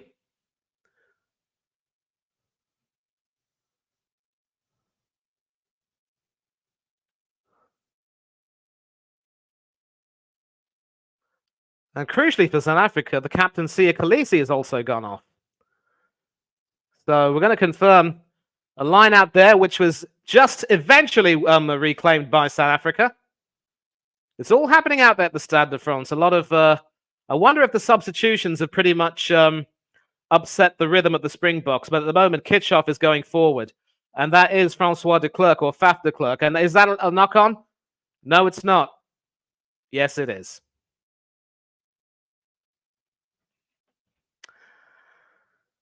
And what's ironic is that de Klerk, who of course was a key part of South Africa's triumph 4 years ago, has been brought on to try to calm things down, instead has effectively... Oh, that is unfortunate. Pretty much throwing it right onto the hand of Pieter-Steph du Toit, and that is considered a knock-on. South Africa very nearly losing this line-out, but Bonambi there, the hooker, was able to reclaim that quite perfectly. So it will be a France scrum at the halfway line, just in the France half. And it could very well be that France might make something out of this. If any of you are still in the chat, do please make your comments. I mean, put your comments in, make yourself seen and heard. 2 minutes for Eben Etzebeth to come on, and you think that he will probably end up assuming captaincy responsibilities with Siya Kolisi off the field.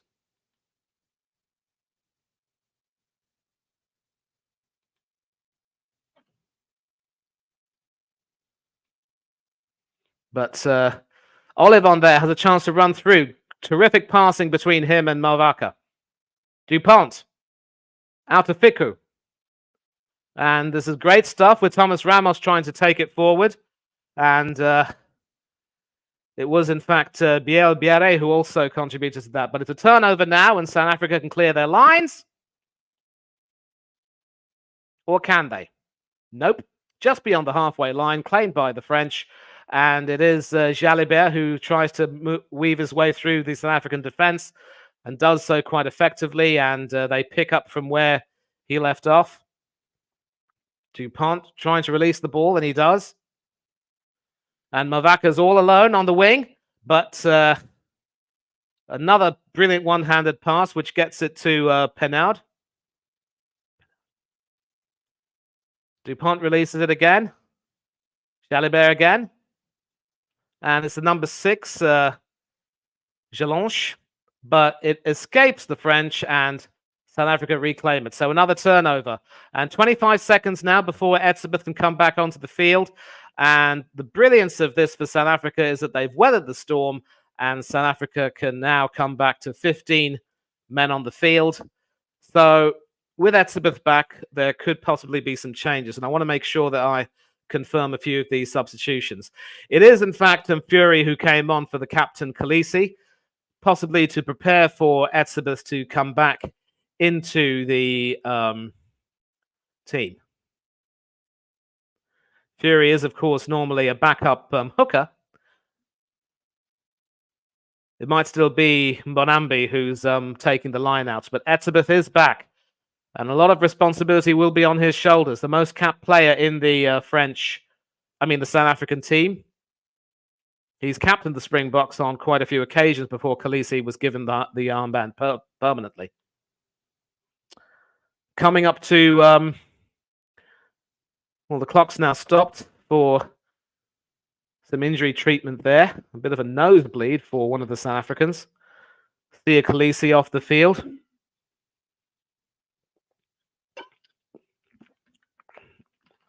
You certainly would think that he'd have one more World Cup in him.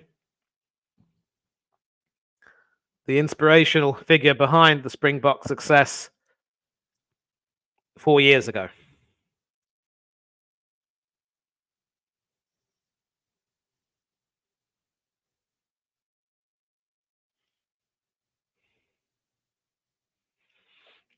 And France are also starting to make some changes. In fact, it is the double try scorer, Cyril Bailly, who comes off. And he is being replaced by the number 17, the backup loosehead prop, Reda Wardi. And Thibaut Flamont's also been replaced by the number 19, Romain Taofifenwa. Certainly a Pacific Island sounding name, but very much devoted to the French cause. And from the line out, we have a huge maul. Not quite moving forward there, but Dupont releases it.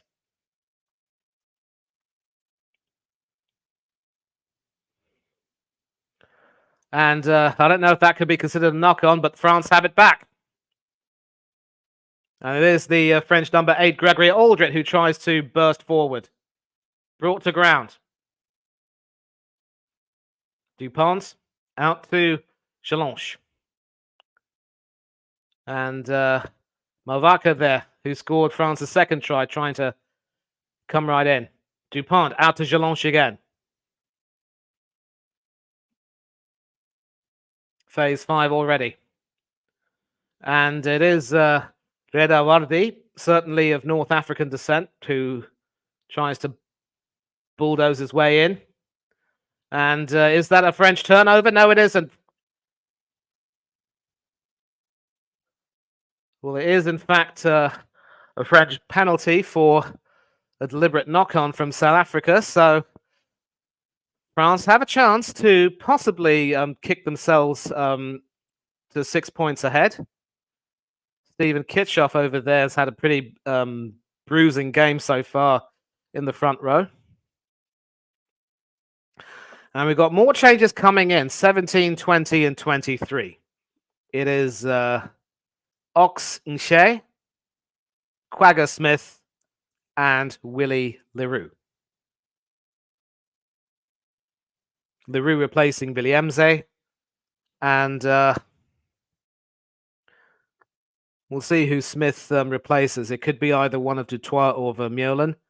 And Shea should be coming on, in fact, for either Kitchoff or Malherbe. Probably Kitchoff from the looks of it. Yeah, Smith on for Vermeulen, and that is Kitchoff's final act of the night. He's been replaced by Ox and Shea. Another player who was given a pet name similar to an ox, in Afrikaans, of course, was Jacobus Petrus Durant, a two-time World Cup winner in 1995 and in 2007. And Jelonch is being replaced for France, and his replacement is the number 20, Francois Cros.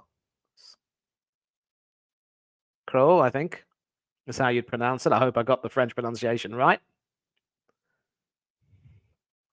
Jelonch has certainly come into the fore early this second half with 10 minutes having elapsed.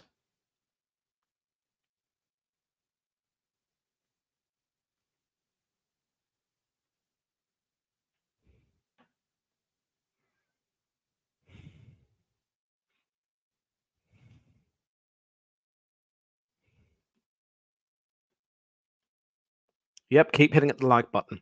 I'm not too sure we're going to get as many views as we did yesterday, but obviously not too many fans of either Les Bleus or the Springboks. But it's not a penalty, but it is a French scrum to be taken by Antoine Dupont. And well beyond South Africa's 22, so a chance for France to forge even further ahead. And all Captain Khaleesi can do is look on almost despondently. But the scrum is once again aborted.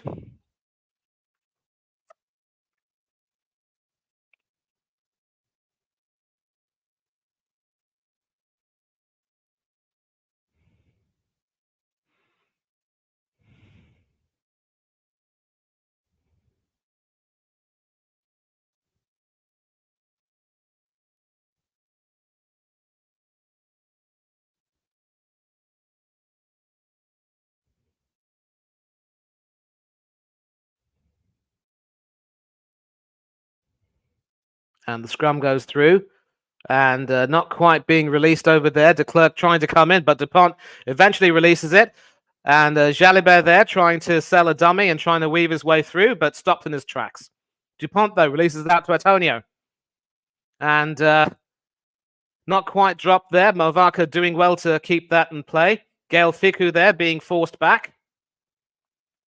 But somehow trying to squirm forward. France do have the advantage.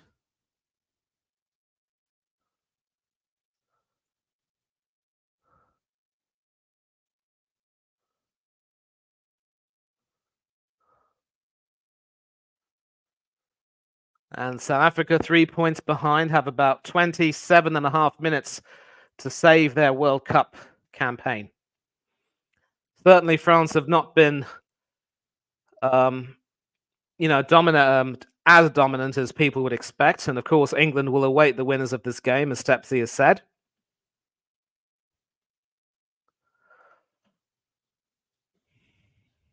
Play, of course, has been stopped for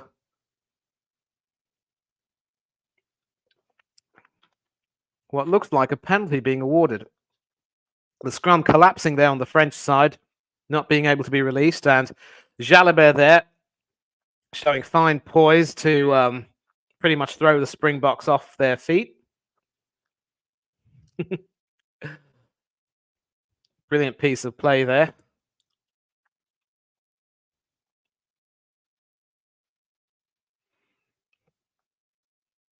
And there is a penalty awarded, so Ramos has the chance to kick France 6 points ahead, which means that South Africa will need a converted try to get back in the lead. Should be an easy enough penalty, almost centre, and easily converted by Ramos. And with about 26 minutes to go, it is France 25, South Africa 19. But the French are smart enough to know that it is far from over. A much longer kick beyond the France 22, but easily claimed by Jalibert.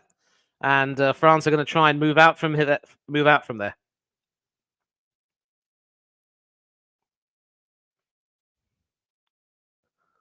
And Dupont once again trying his best to get the ball away from the ruck, and he does so eventually.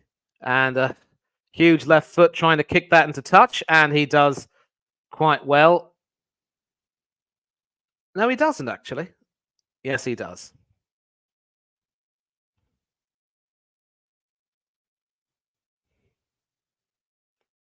And rather careless piece of play that from South Africa, but eventually Faf de Klerk is able to clean up, and South Africa still trying to move forward, but eventually Willie LaRue is able to send that along the wing, and de Klerk once again coming in and cleaning up there.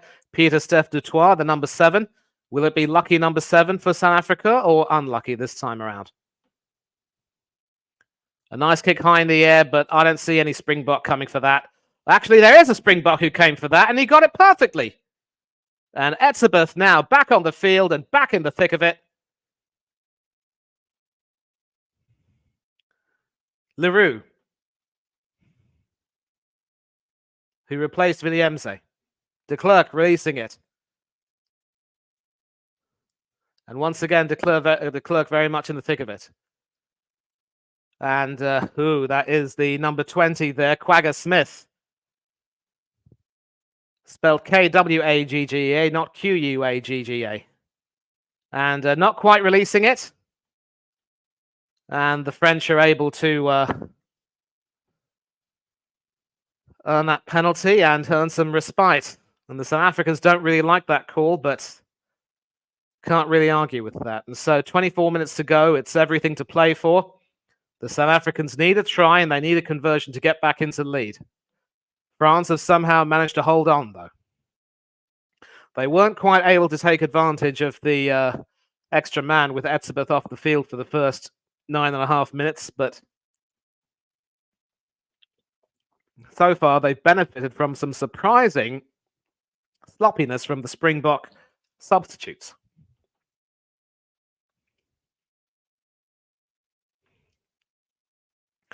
And it is, in fact, Jalibert who has the ball, who can send that into, well, looks to be a very awkward-looking little kick over there. And instead of sending it to the halfway line, he effectively sent that backwards beyond his own 22. Well, one poor piece of play being followed by another. Fortunately, it's still a French line-out, but the French are still deep in their half, and they've got a lot of work to do to try to get out of there.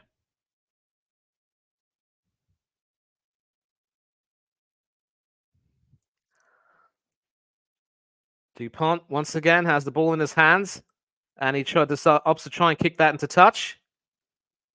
But it fails completely, and Cheslin Kolbe, all the running and skipping, can try and skip through the defense, which he does brilliantly. Eventually brought down beyond the 22, but South Africa have gained some brilliant yardage there. And that's not a knock-on. It's a good pass indeed. And the number 20, Quagga Smith, was able to claim that quite perfectly. And de Klerk, once again, releasing it to Dutoit. Dielende. And once again, the referee is blown for an infringement. It's a knock-on. And France make another change. It is the number 18, Dorian Aldegheri. And I think he'll be replacing the number 3, Uini Atonio, who's had a fine game tonight. Brilliant work there from Cheslin Kolbe, skipping through. And such a shame that the knock-on put an end to that.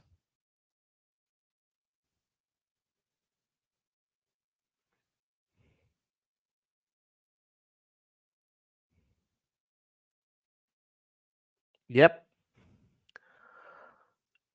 Aldegheri coming on for Atonio. Atonio receiving an embrace from the French coaches. And we could see maybe a few more changes coming on. In fact, I do believe with Libak having gone off. Yeah, Libak already went off, so Pollard is on, and I mean, he was, of course, on at 45 minutes along with de Klerk, and I just wonder if maybe that experience could have been used from the beginning. And all Captain Khaleesi can do is watch.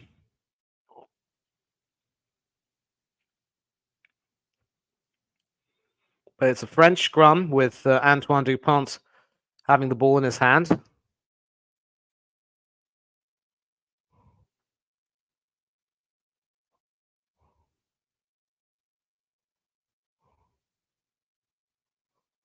And it's still not quite moving through to the back row.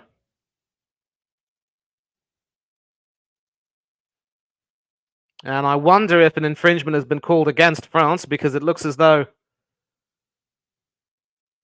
yep, they have in fact got the ball back. So could very well be a case of France standing up in the scrum. I don't know. But it is the number 22, Pollard, who kicks that into touch. And South Africa have a chance to really push through. Yep, standing up in the scrum. The guilty party is the number 18, the substitute, Aldikeri. You do not stand up in the scrum. So, South Africa line out. Can they win this? No, they don't. They lose it. A little case of tipping and it falls into French hands. Well, not quite in their hands just yet, though, because Dupont still has to release the ball. Now it's in his hand. It's so close to the goal line, though, that a turnover could prove fatal. They've got to get it away, the French. And so now you see an example of how the team which has the scrum can actually lose it if an infringement is made. And it's effectively kicked high in the air, but that's not going to go into touch. That is brilliantly caught. And Colbe skipping through, this time brought down by Charles Olivon, the former France captain. And the referee pretty much getting in the way of that attempted pass by Francois de Klerk, but all's well that ends well. South Africa still have the ball. Leroux, and it's all the way out to Dutoit on wide. Etzebeth also in the thick of it. Out to the hooker. Bonambi, and it's still South Africa's ruck with an hour gone, 20 minutes left.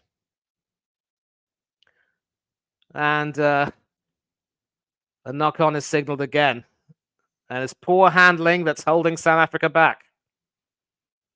You can't afford to commit those handling errors at such a stage in the game.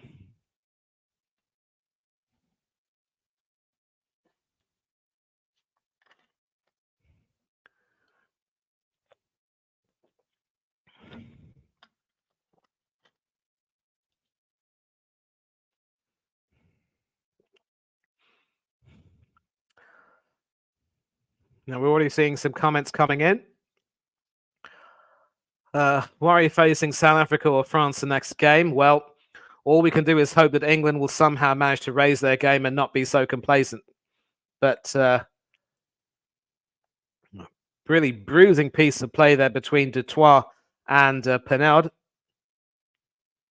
And a knock-on once again, putting paid to South Africa's hopes of making something of that. But there are still 20 minutes left. The clock has stopped.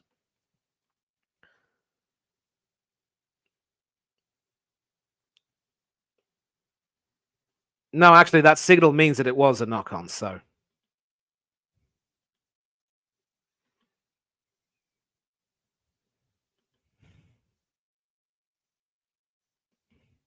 And South Africa making another change. And Dutoit, and it is in fact Vermeulen who's coming back onto the field to replace Pieter-Steph Dutoit, who's certainly run himself into the ground and might need a little bit of a rest. So sort of a reshuffling of the pack once again. South Africa still back to 15 men, but France somehow holding firm.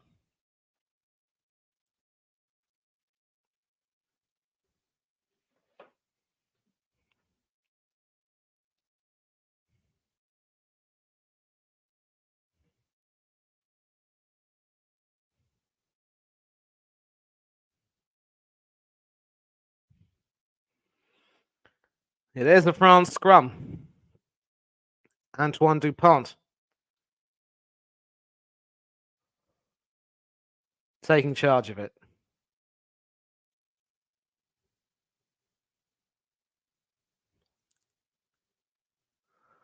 And this time it goes through, and it is number 8, Aldrit, who's able to take it and run with it. Released by Dupont again, and is kicked high in the air. This could be dangerous. And France managed to claim it through Penard. And they could possibly run forward and move well with it if they can. And they've got men already out wide. The one thing France can ill afford is a turnover, but number 11, Biel Biarre, is certainly moving quite well. Dupont out to Aldrit. And some great movement from the French. And eventually they do manage to reclaim the ball through Jalibert, who's able to... not Jalibert. That is, in fact, Pinard, who was able to try to shimmy through the defense. Dupont. Could have been an interception, but Ficou was able to hold on to that. Ramos now brought to ground.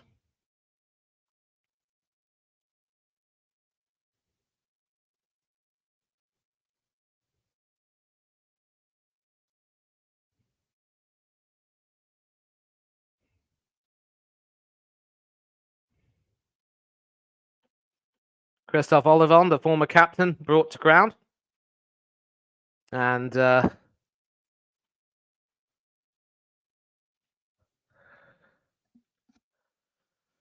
once again, a knock-on puts paid to another attacking move. So both teams making some handling errors at this point, which doesn't really bode well for either team when they move to the semi-finals. Yep, you can see the ball falling out of his hand and him, Olivon, pushing that forward. That does indeed count as a knock-on.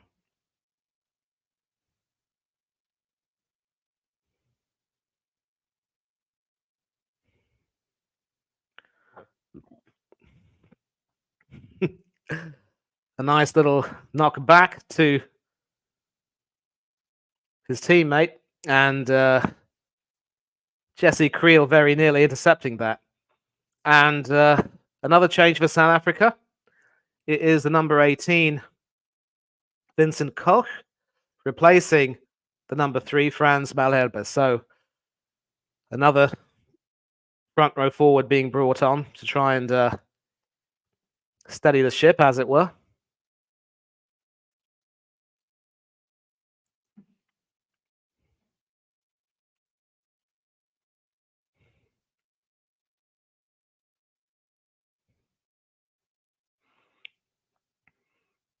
Eight handling errors by France, 9 by South Africa. Not really the best statistic if you want to try to qualify for a World Cup semi-final.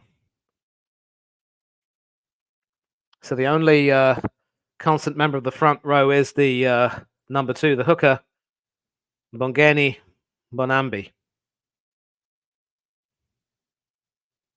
But it is a South African scrum because of the knock-on. And de Klerk, once again, it's collapsed. France, once again, guilty of collapsing the scrum. Some rather cynical delay tactics, as it were.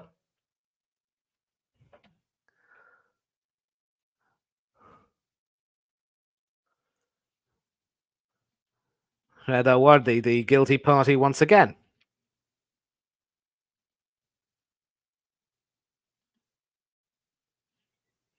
And another change for France. It is the number 16. I want to see if I get this right. Pierre Burgari, who replaces Mavaka, who's had a fine game tonight, scoring a try and doing well on the lineouts. And moving forward very well indeed. So, an all-new front row. 16 in the middle, 17 and 18 on either side.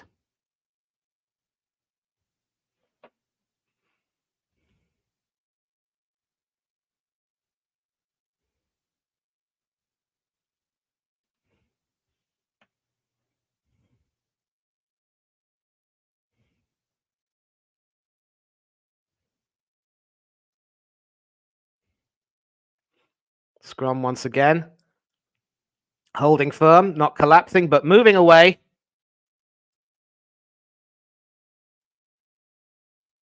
And eventually it's released.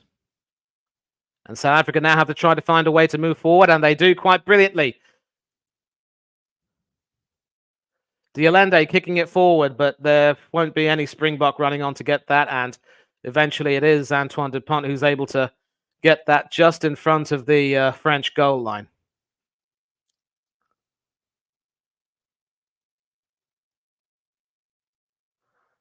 And once again, it's a failure to release.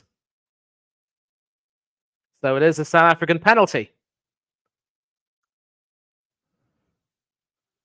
A failure to release from the ruck, and South Africa are 5 yards out from scoring a potential try. Can they make it happen? The worst thing they can do is kick for goal, because that would still put them 3 points behind and really give France a lot more momentum. So they're going to have to go for broke here.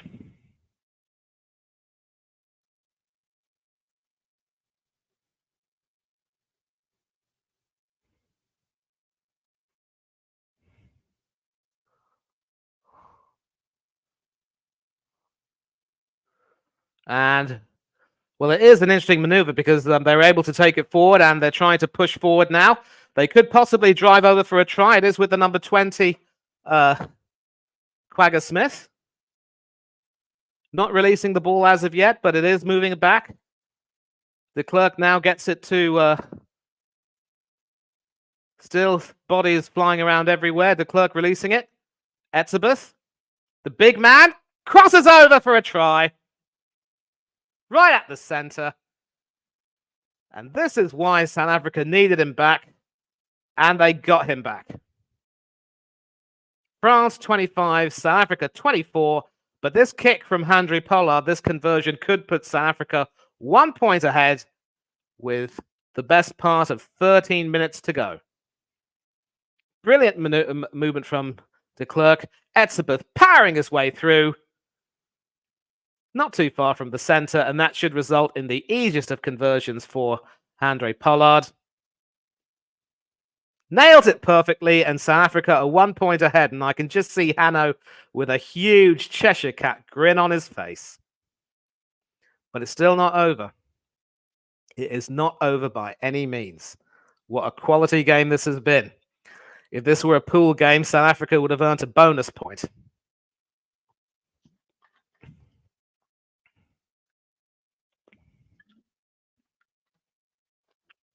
A pretty costly foul there at the 5-yard line. You cannot afford to not release the ball if you have the ruck.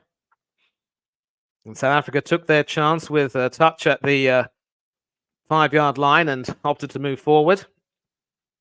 A brilliant sequence of moves which ended with Eben Etzebeth receiving the pass from Faf de Klerk and crossing over for a brilliant try. Jalabert to kick it high up, hoping that a French teammate will receive it.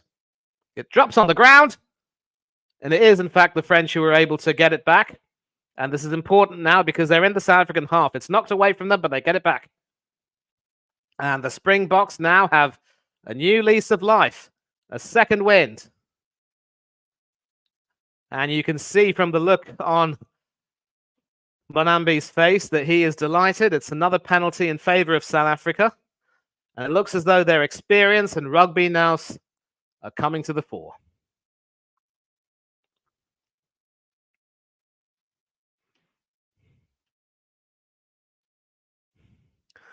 So in the absence of Captain Khaleesi, Etzebeth and company have put South Africa back ahead. And can they now try and build on that lead? If they can score a converted try, that could be the difference. Could France be the third pool winners to exit the World Cup at the quarterfinal stage? Well, it looks as though there's I don't know if there's another change, but yep, there is another change. The captain, Antoine Dupont, who was past fit for the game, who led his side magnificently, is going off. And it looks as though Henry Pollard has a chance to extend the lead from all of the 53 meters. And he's done it magnificently.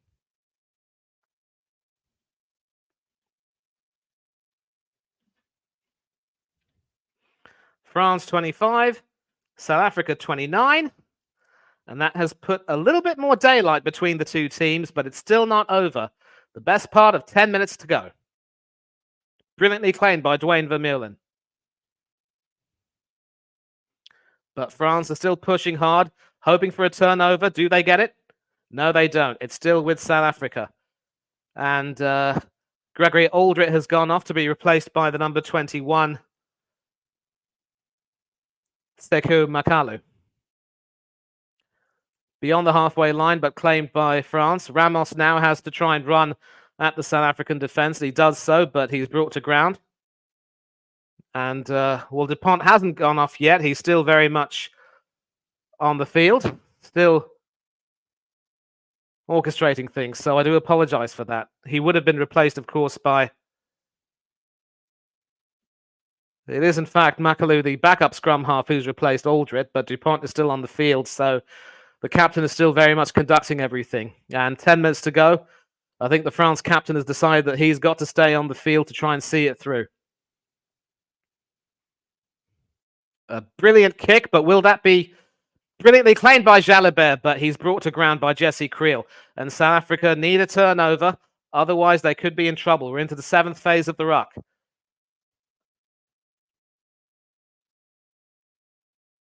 Another chip kick, but that should easily find a South African. And it is Kurtley Arenze who catches that quite perfectly. But has the referee blown for a possible infringement? Yes, offside against South Africa. And it looks as though Faf de Klerk is the guilty party there. You can see the cameras being focused on him. And so the clock is still ticking. We're now down to 9 minutes left. Only 4 points separate the two teams.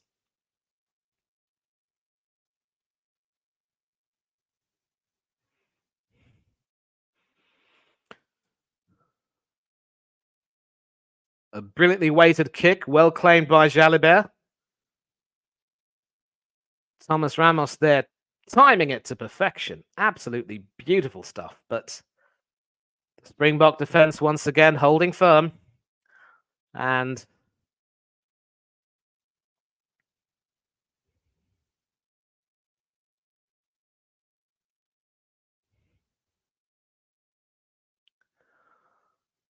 I wonder if France are going to try and have a kick at goal. Well, they are going to have a kick at goal. Somewhat risky strategy because it puts them obviously back to within 1 with time almost about to run out. Should be an easy conversion, this. Almost dead center. And the conversion is good. And France are back to within 1. So with about 8 minutes to go, less than 8 minutes to go, the next try scored, you imagine, would be the game-winning try.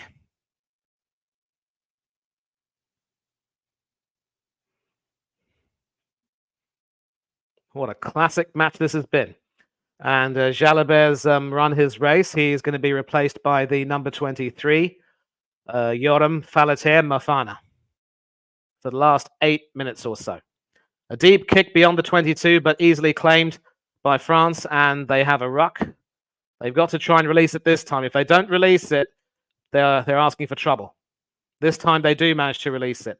And it is still Antoine Dupont very much at the center of it.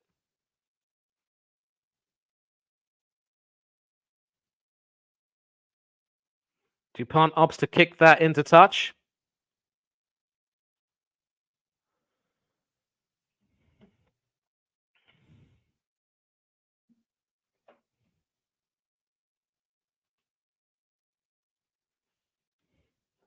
And it is a South African line-out.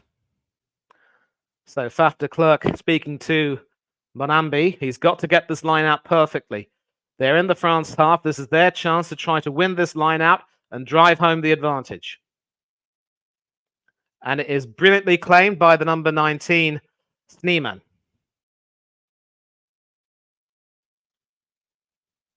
RG Sneeman. And a huge driving maul sending the ball forward. We're at the France 22. Monambi has the ball in his hand.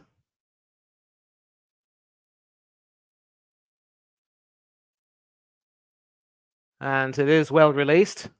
A drop goal, perhaps?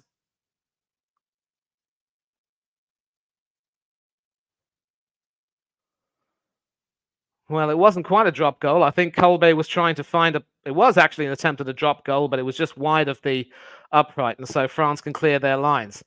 And I'm not too sure that that would have been the best strategy, because it means that France have the ball. They could try and clear their lines, possibly. But play's now been stopped with a South African play on the ground. It looks as though it's Monambi who's on the ground. And the clock's also been stopped. An injury to his shoulder.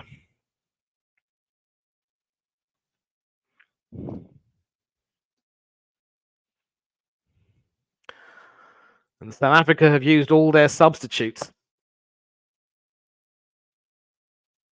So the only option would be to bring one of the players already taken off back onto the field.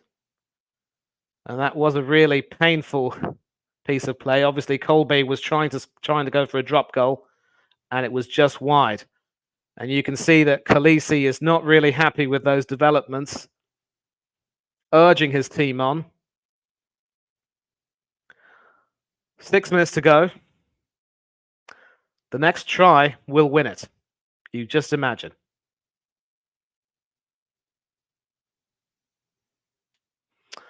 And it is, in fact, Monambi's last play. It is Pieter-Steph du Toit who will be coming back to replace him. So the number 16, Dion Fury, will be in charge of the lineouts.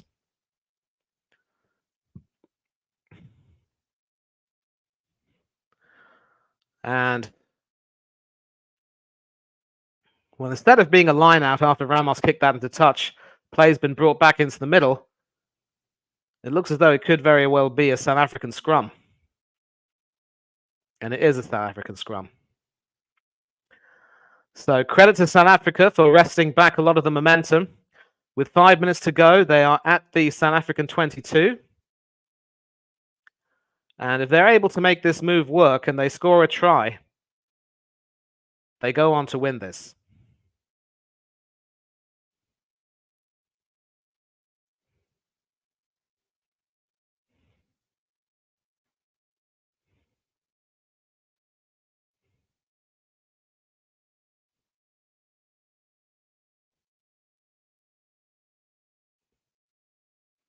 So 5 minutes to go. Exactly 5. Faf de Klerk with the ball in his hands. One of the stars of South Africa's win 4 years ago. He has 5 minutes to secure his side spot in the semi-final, where England await in a repeat of the final. And Dialende moving forward magnificently. He, of course, was the one who scored South Africa's second try. Du Toit back on the field, bundling forward. It's all South Africa now. And you get the feeling that they're just very close to making it through. Number 18, Vincent Koch. Pushed back by France. Etzebeth, who scored the go-ahead try. The fourth one. South Africa can ill afford to lose the ball, and they've maintained it magnificently. And they're still pushing forward. The number 16, Dion Fury, I should say. And does the referee see a knock-on?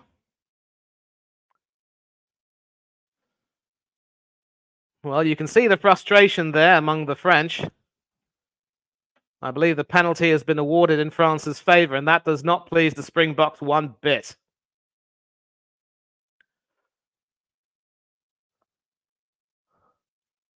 An interesting piece of play there with Etzebeth on the ground and pretty much being held there for some reason. Obviously, when Hanno comes back, we're going to talk about that piece of play as well, but it's all happening out there at the Stade de France. The best part of 3 minutes left. The clock is still ticking. And France have 3 minutes to try to save their campaign. South Africa are almost there, but they are still not quite out of the woods. It's still very deep in French territory. And remember, a kick into touch will still result in the South African line-out. So it's still anyone's game, at least in theory. You can see the disappointment on the faces of some of the French players. They know they're almost close to going out, but they can't lose hope. And Dupont unable to put the ball in the scrum. So will it be taken again? Yes, it will.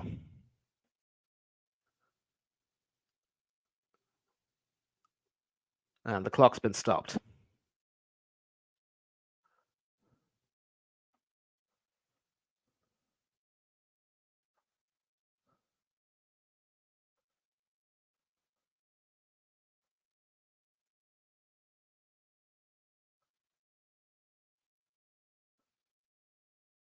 Is it just me, or is Jesse Creel almost a dead ringer for Arsenal and Switzerland midfielder Granit Xhaka?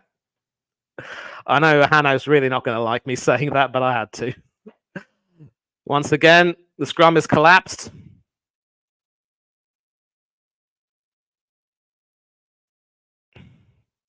And the clock is stopped at 42. So still 2 minutes and 20 seconds or so left.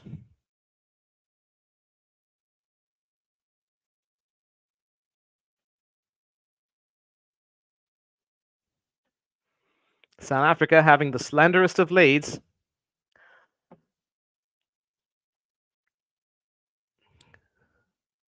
But it's still a France scrum.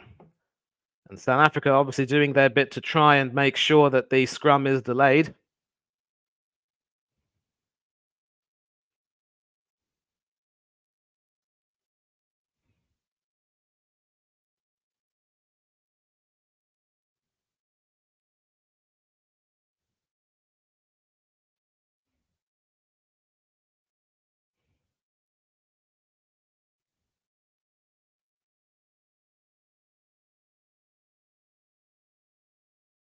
And they're engaged, bound and engaged, and now the ball goes through.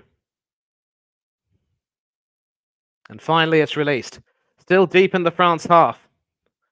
But they're making an effort to run all the way out, and a brilliant run beyond the halfway line. This could very well be France's chance to snatch it at the death. But it's a turnover, and South Africa get it back. And so with 1.5 minutes to go, is that France's chance gone?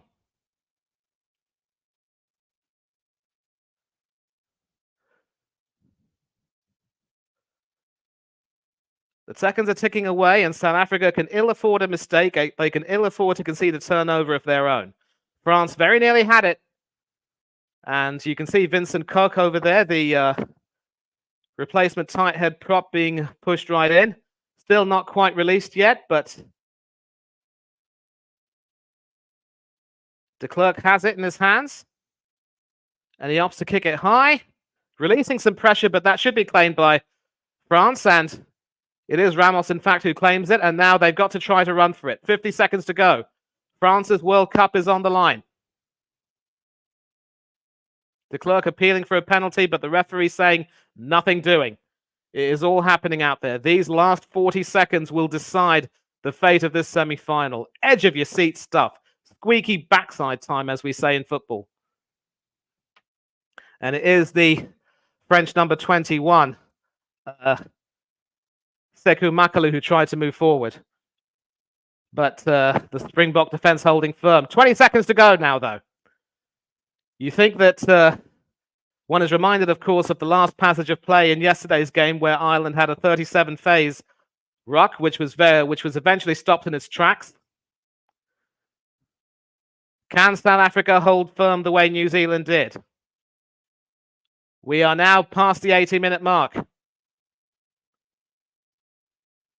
Ramos now receives the ball from Dupont and tries to move forward, but he's brought to ground. Released by Fiku. Out to Wardi, the replacement loose head prop. He's also brought to ground into phase 8. France still have the ball. They have to release it, otherwise the game is over.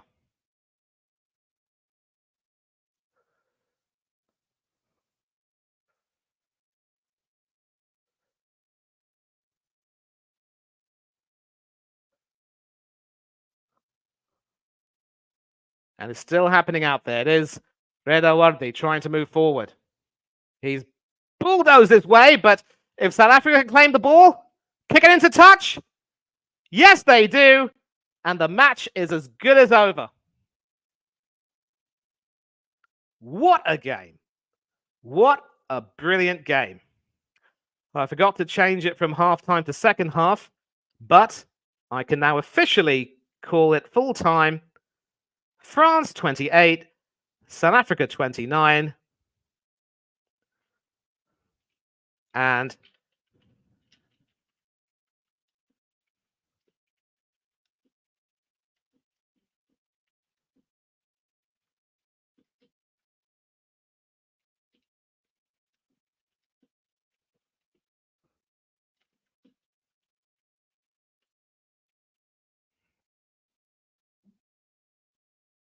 And this is the headline. Defending champion South Africa, who had their backs to the wall for a good period of the game, found their way to come back in and eventually have knocked South Africa out of the World Cup at the quarterfinal stage. The defending champions are through to the semi-finals where they will face England. And all I can say is I am delighted that my prediction came true by the skin of its teeth.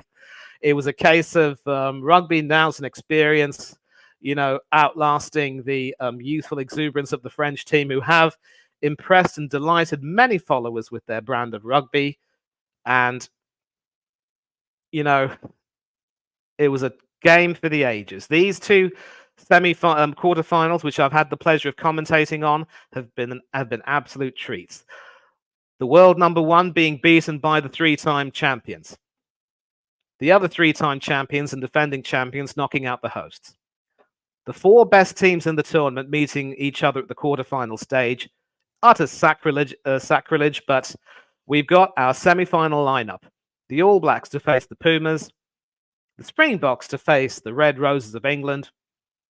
It's all going to be happening next week, and I cannot wait. But listen, I'm going to stay here for as long as it takes so that I can, congratulate Hanno and South Africa, and also express delight that for once, after losing out with Wales and Ireland, my predictions for England and South Africa came true.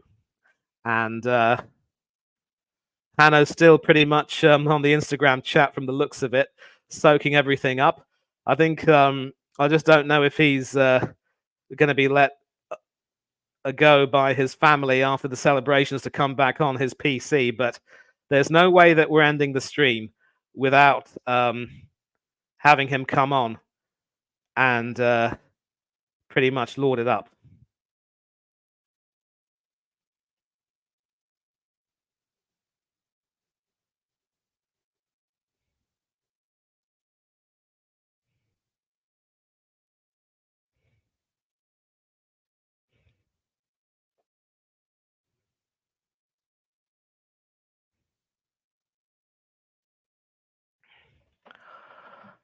But wow. Again, what a game. What a game. What a pulsating weekend of rugby this has been.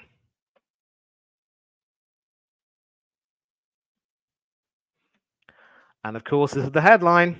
Hanno, better come back on this stream because I'm waiting for you.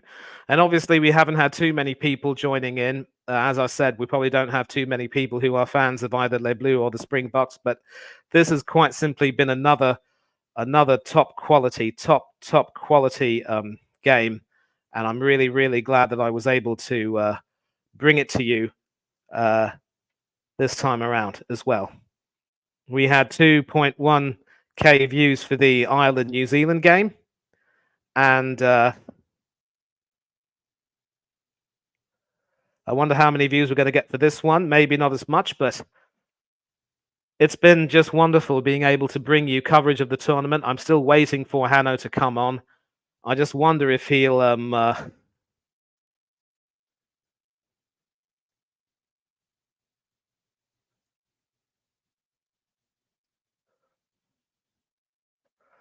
Well, I've sent him a message to try and join in, but if there's anyone else who has some comments right now, please feel free to say whatever you want to say.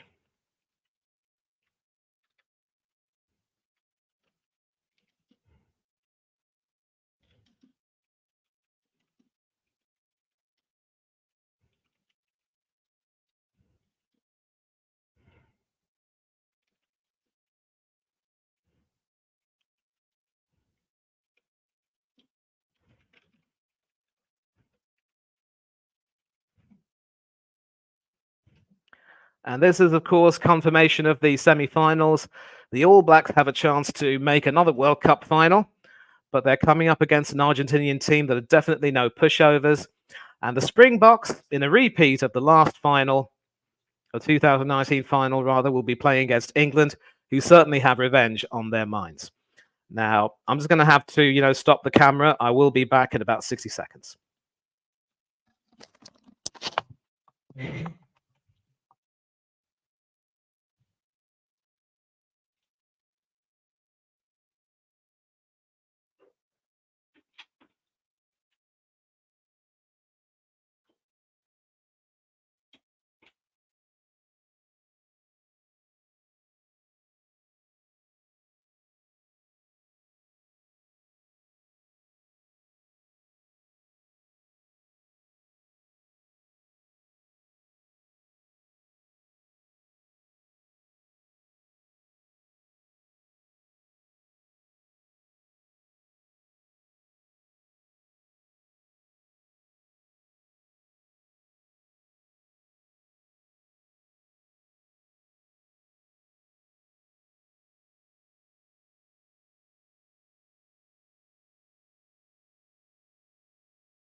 Well, that probably took a little bit longer than 60 seconds, but I am back right now. And of course, this is the confirmed lineup as it is. And of course, we are going to go back to the main headline with the defending champions, South Africa, knocking out the hosts.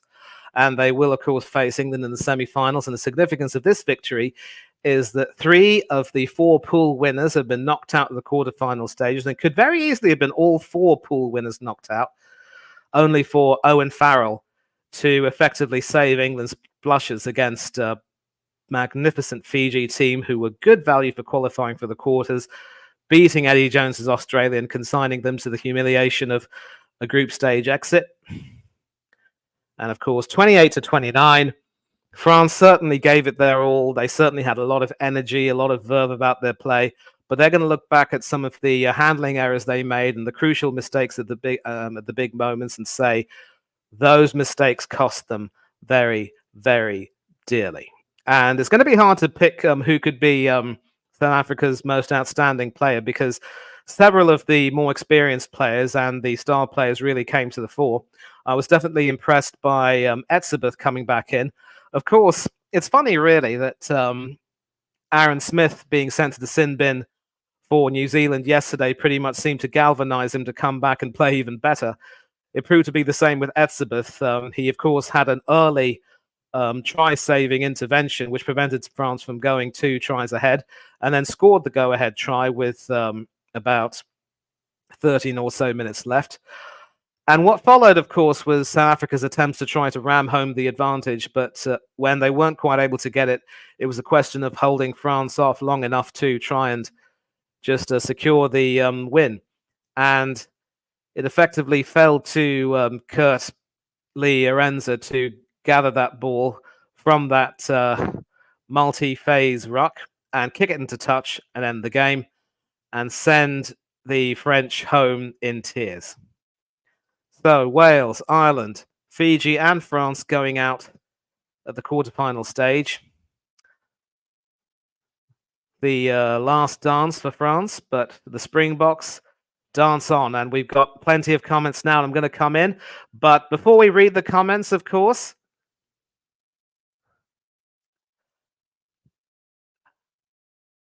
yep, get in South Africa.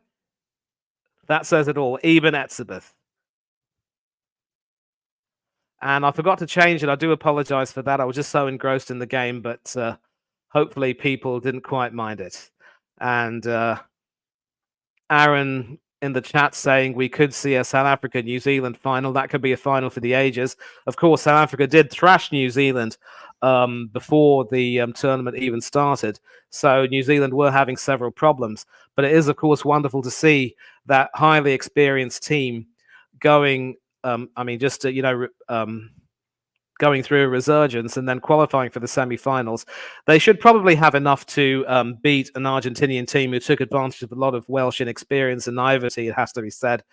But I am looking forward to that. And in as much as I would dearly love to see England in another final, I just think that South Africa might, on this showing, have a little bit too much for them. But you just never know.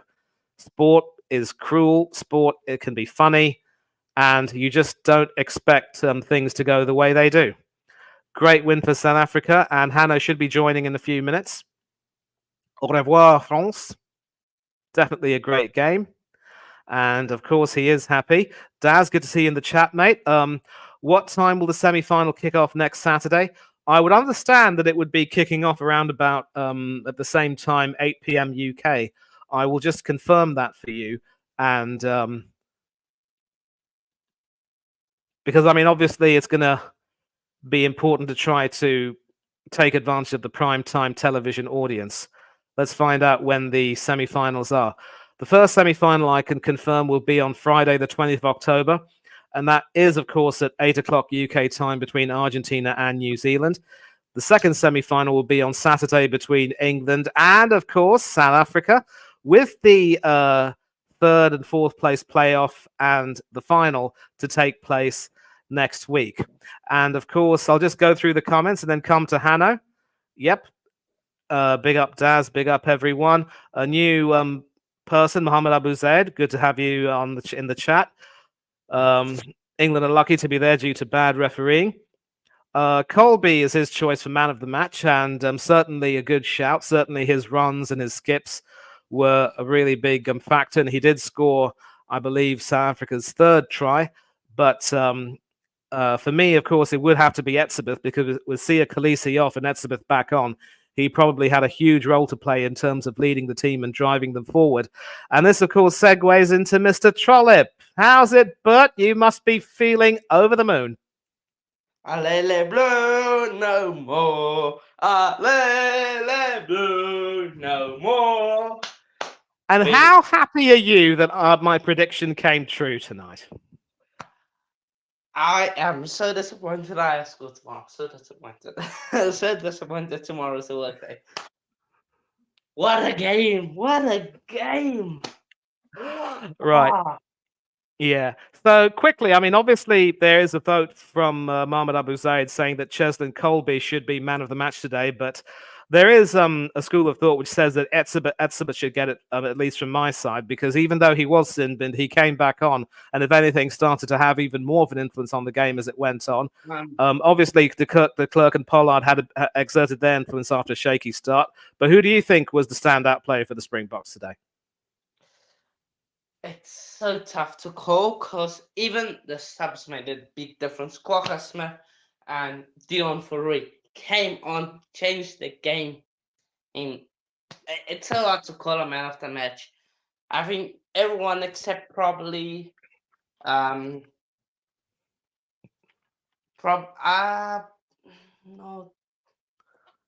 yeah, everyone. Yeah, everyone except probably Kirtley.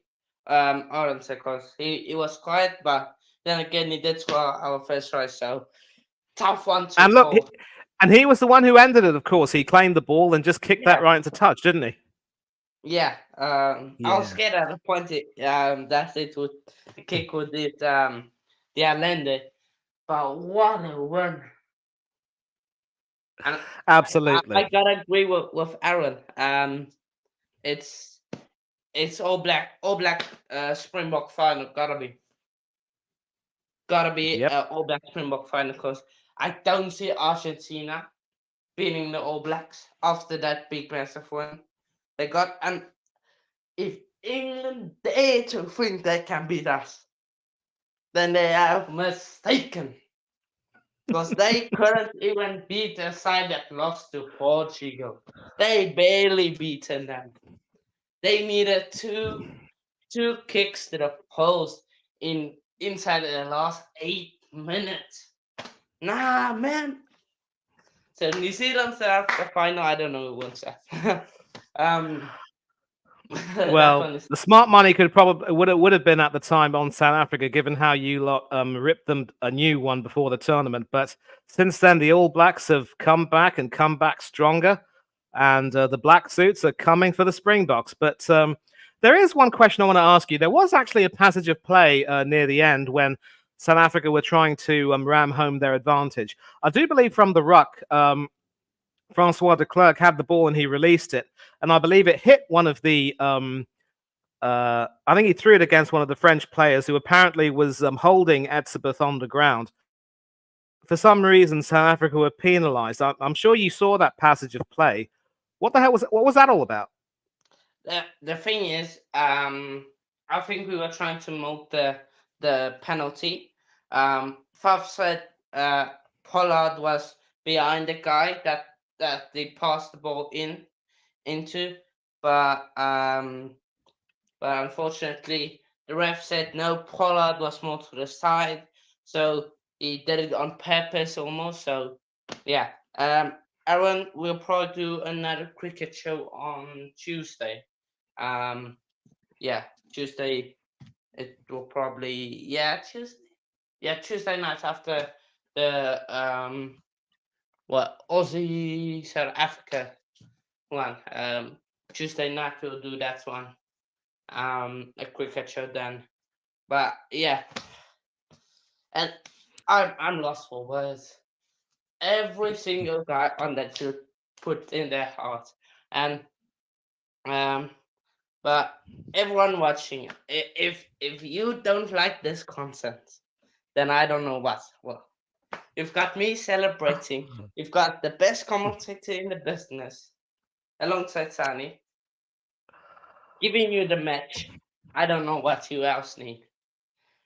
So, if you think this is a New Zealand South Africa final or it's an all over it, smash that like button and subscribe button. Money, do England stand a chance? Do Argentina stand a chance? Argentina, probably not. I think New Zealand are coming into form at the right time. Their experienced stars are doing really well. When you can afford to bench someone like Sam Whitelock and bring him on and still find a way to beat the world's number one team, you know you're doing something right. And I think Argentina were excellent against Wales, but this is really as far as it goes for them. A second semi-final on French soil is definitely not small potatoes, and they're showing that that 2007 showing was no fluke. And I wonder if Lionel Messi and his boys will be cheering on the Argentinians. Maybe there'll be a new following for rugby after this, and maybe we could see someone like an Emi Martinez or someone, learning how to play with a rugby ball. At least he can use his hands. And as far as England are concerned, forget it. The last two games they played against Samoa and Fiji today have been. I mean, I'll tell you what. The first half today against Fiji, by all accounts, was an excellent half where they took advantage of Fiji's naivety to score three converted tries, and they were ahead 21-10 at the break, if memory serves me right. But how they let Fiji come back into the team, it's as if when it comes to these teams like Fiji and France who have the ability to just snap on a turn of pace and really ram through, teams have got to be smart enough to counter that. And for a time being, while South Africa was smart enough to counter it for the most part tonight after a little initial sluggishness, England pretty much had no answer. And at 24 all with 10 minutes to go, England were, staring down the barrel, but they were saved thanks to the boot of Owen Farrell. And, Yeah. you know, I just don't know if England really have that much in terms of absolute quality to necessarily um, outlast the team and outlast the Springboks. And I just think in a repeat of 2019, I just think the South Africans, even without Tendai Mutarawira, I want to get that absolutely spot on.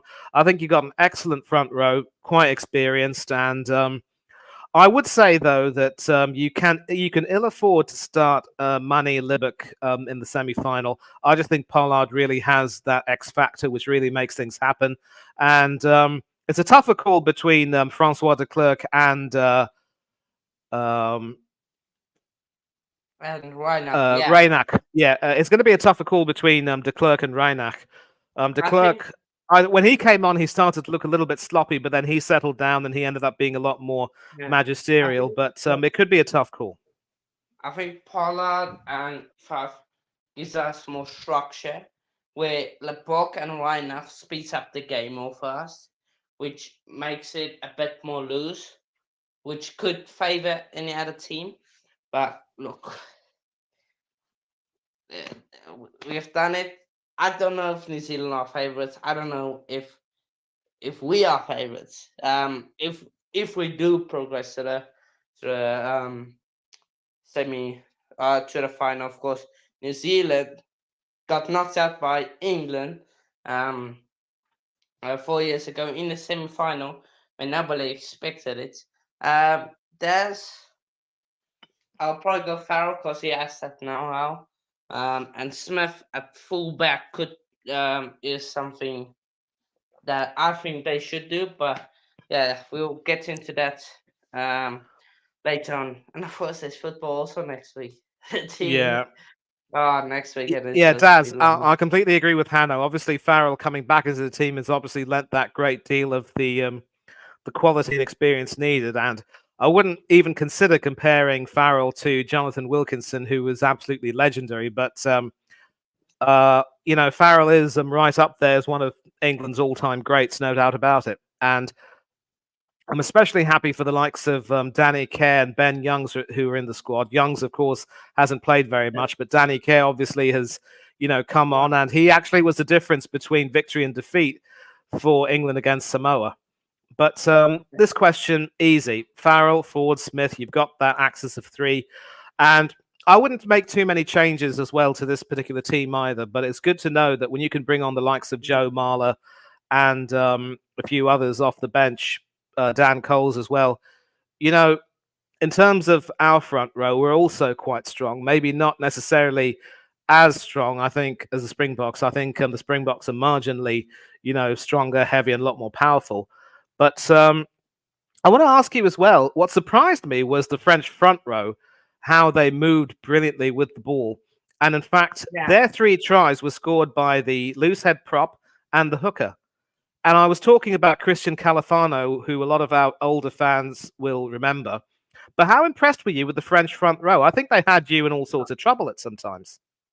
I was really impressed, especially by the Uka. Yeah, look, he's got some bitterness on him. So yeah, but um, look, um, yeah, I don't have any hate towards France. But the game is the game. 1 point. The decision goes your way instead of our way. You win the game. I have to say, Ben O'Keefe, he did a good job, but there were some moments of inconsistency. But you can't be perfect in any sense. But I don't know, Money, is there anything you want to add or maybe want to ask? Um, I really don't know if there's anything else for me to No. say. All I can say is that it's been wonderful to have been able to commentate on what I think have been the two best matches in the quarterfinal stage, not taking anything away from the Argentinians and the English, of course. And obviously they had really good games, but with the primetime kickoff at 8 o'clock UK, it has literally been the best time to do this. I know it's been exceptionally late for me, but staying up until about 3 a.m. my time to watch and commentate on these games, but it's been worth it. I'm just glad to have been able to watch it. And I keep saying this, I'm going to say it again. Thanks to you, my knowledge of the game has now improved a little bit more. I've always been a fan of the game, but never really been, well versed with the rules. Now I'm a lot better, and I'm really looking forward now to just watching and commentating on the semis and maybe the third and fourth place playoff. And for the final, it is going to be an absolute cracker. Whoever plays in that. Yeah, it will be. It will be definitely. Let's say if we do go out, and England do go through, and New Zealand do go through, I will be supporting New Zealand to win. But we'll get to that on a later stage. But next weekend is hectic. You've got cricket, you've got football, you've got the Rugby World Cup, you've got club rugby starting again. So yeah, it's an interesting one. But yeah, um, to all of those that did tune in, be up to yourselves. And yeah, you guys know where to find me. Just check the description. I don't know, Money. Do you want to say where they can find you? Yeah, well, you know where you could find me. No real issues. Find me over here at the Coach's Corner, talking all things football, cricket, and rugby with Mr. Trollop over here.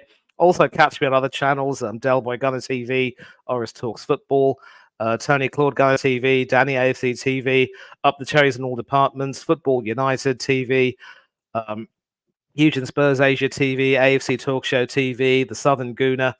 I think obviously with the international break, a lot of the club based accounts have been a little bit quiet, but obviously next week they're going to get back into it. But this is another reminder of why I absolutely love international sports, because nothing can really match the passion, the patriotism, and the real energy and excitement you get from watching nations play each other, whether it's a World Cup, whether it's a Lions series or a Six Nations series. I didn't think I'd be able to watch this World Cup over here in my neck of the woods, but I'm glad I was able to do so. And hopefully, I'll be able to watch a little bit more rugby um, later in the coming months. But I suppose that might be wishful thinking at the end of the day. But once again, a terrific stream. Thanks to all of you in the chat who've been in here. Thanks to everyone who's dropped comments and dropped the views as well. And you're the ones who've obviously made this stream and yesterday's stream what they are. And nothing much else to say. I'm also completely breathless at the moment. And some rugby league next season. I'm not too sure that rugby league is popular wherever you are, Hanno. And I know it's No, really big in Australia and England and other countries, but um, I suppose maybe not. And obviously, the rules I over think there will differ slightly from Union. I've always been more of a Union fan, to be honest. yeah, I think with rugby, I think we will do it mostly just um with the international games, really, with like the Six Nations Rugby Championship and and just like friendlies. So that's what I think we will do. And I don't think we will do previews and reviews, especially when football is also a part. Just too much to do. So it will just be watch-alongs mostly. But yeah, um, thanks, Manny, for doing this. Thank you to the chat. And yeah, we are out. Alele blue, no more.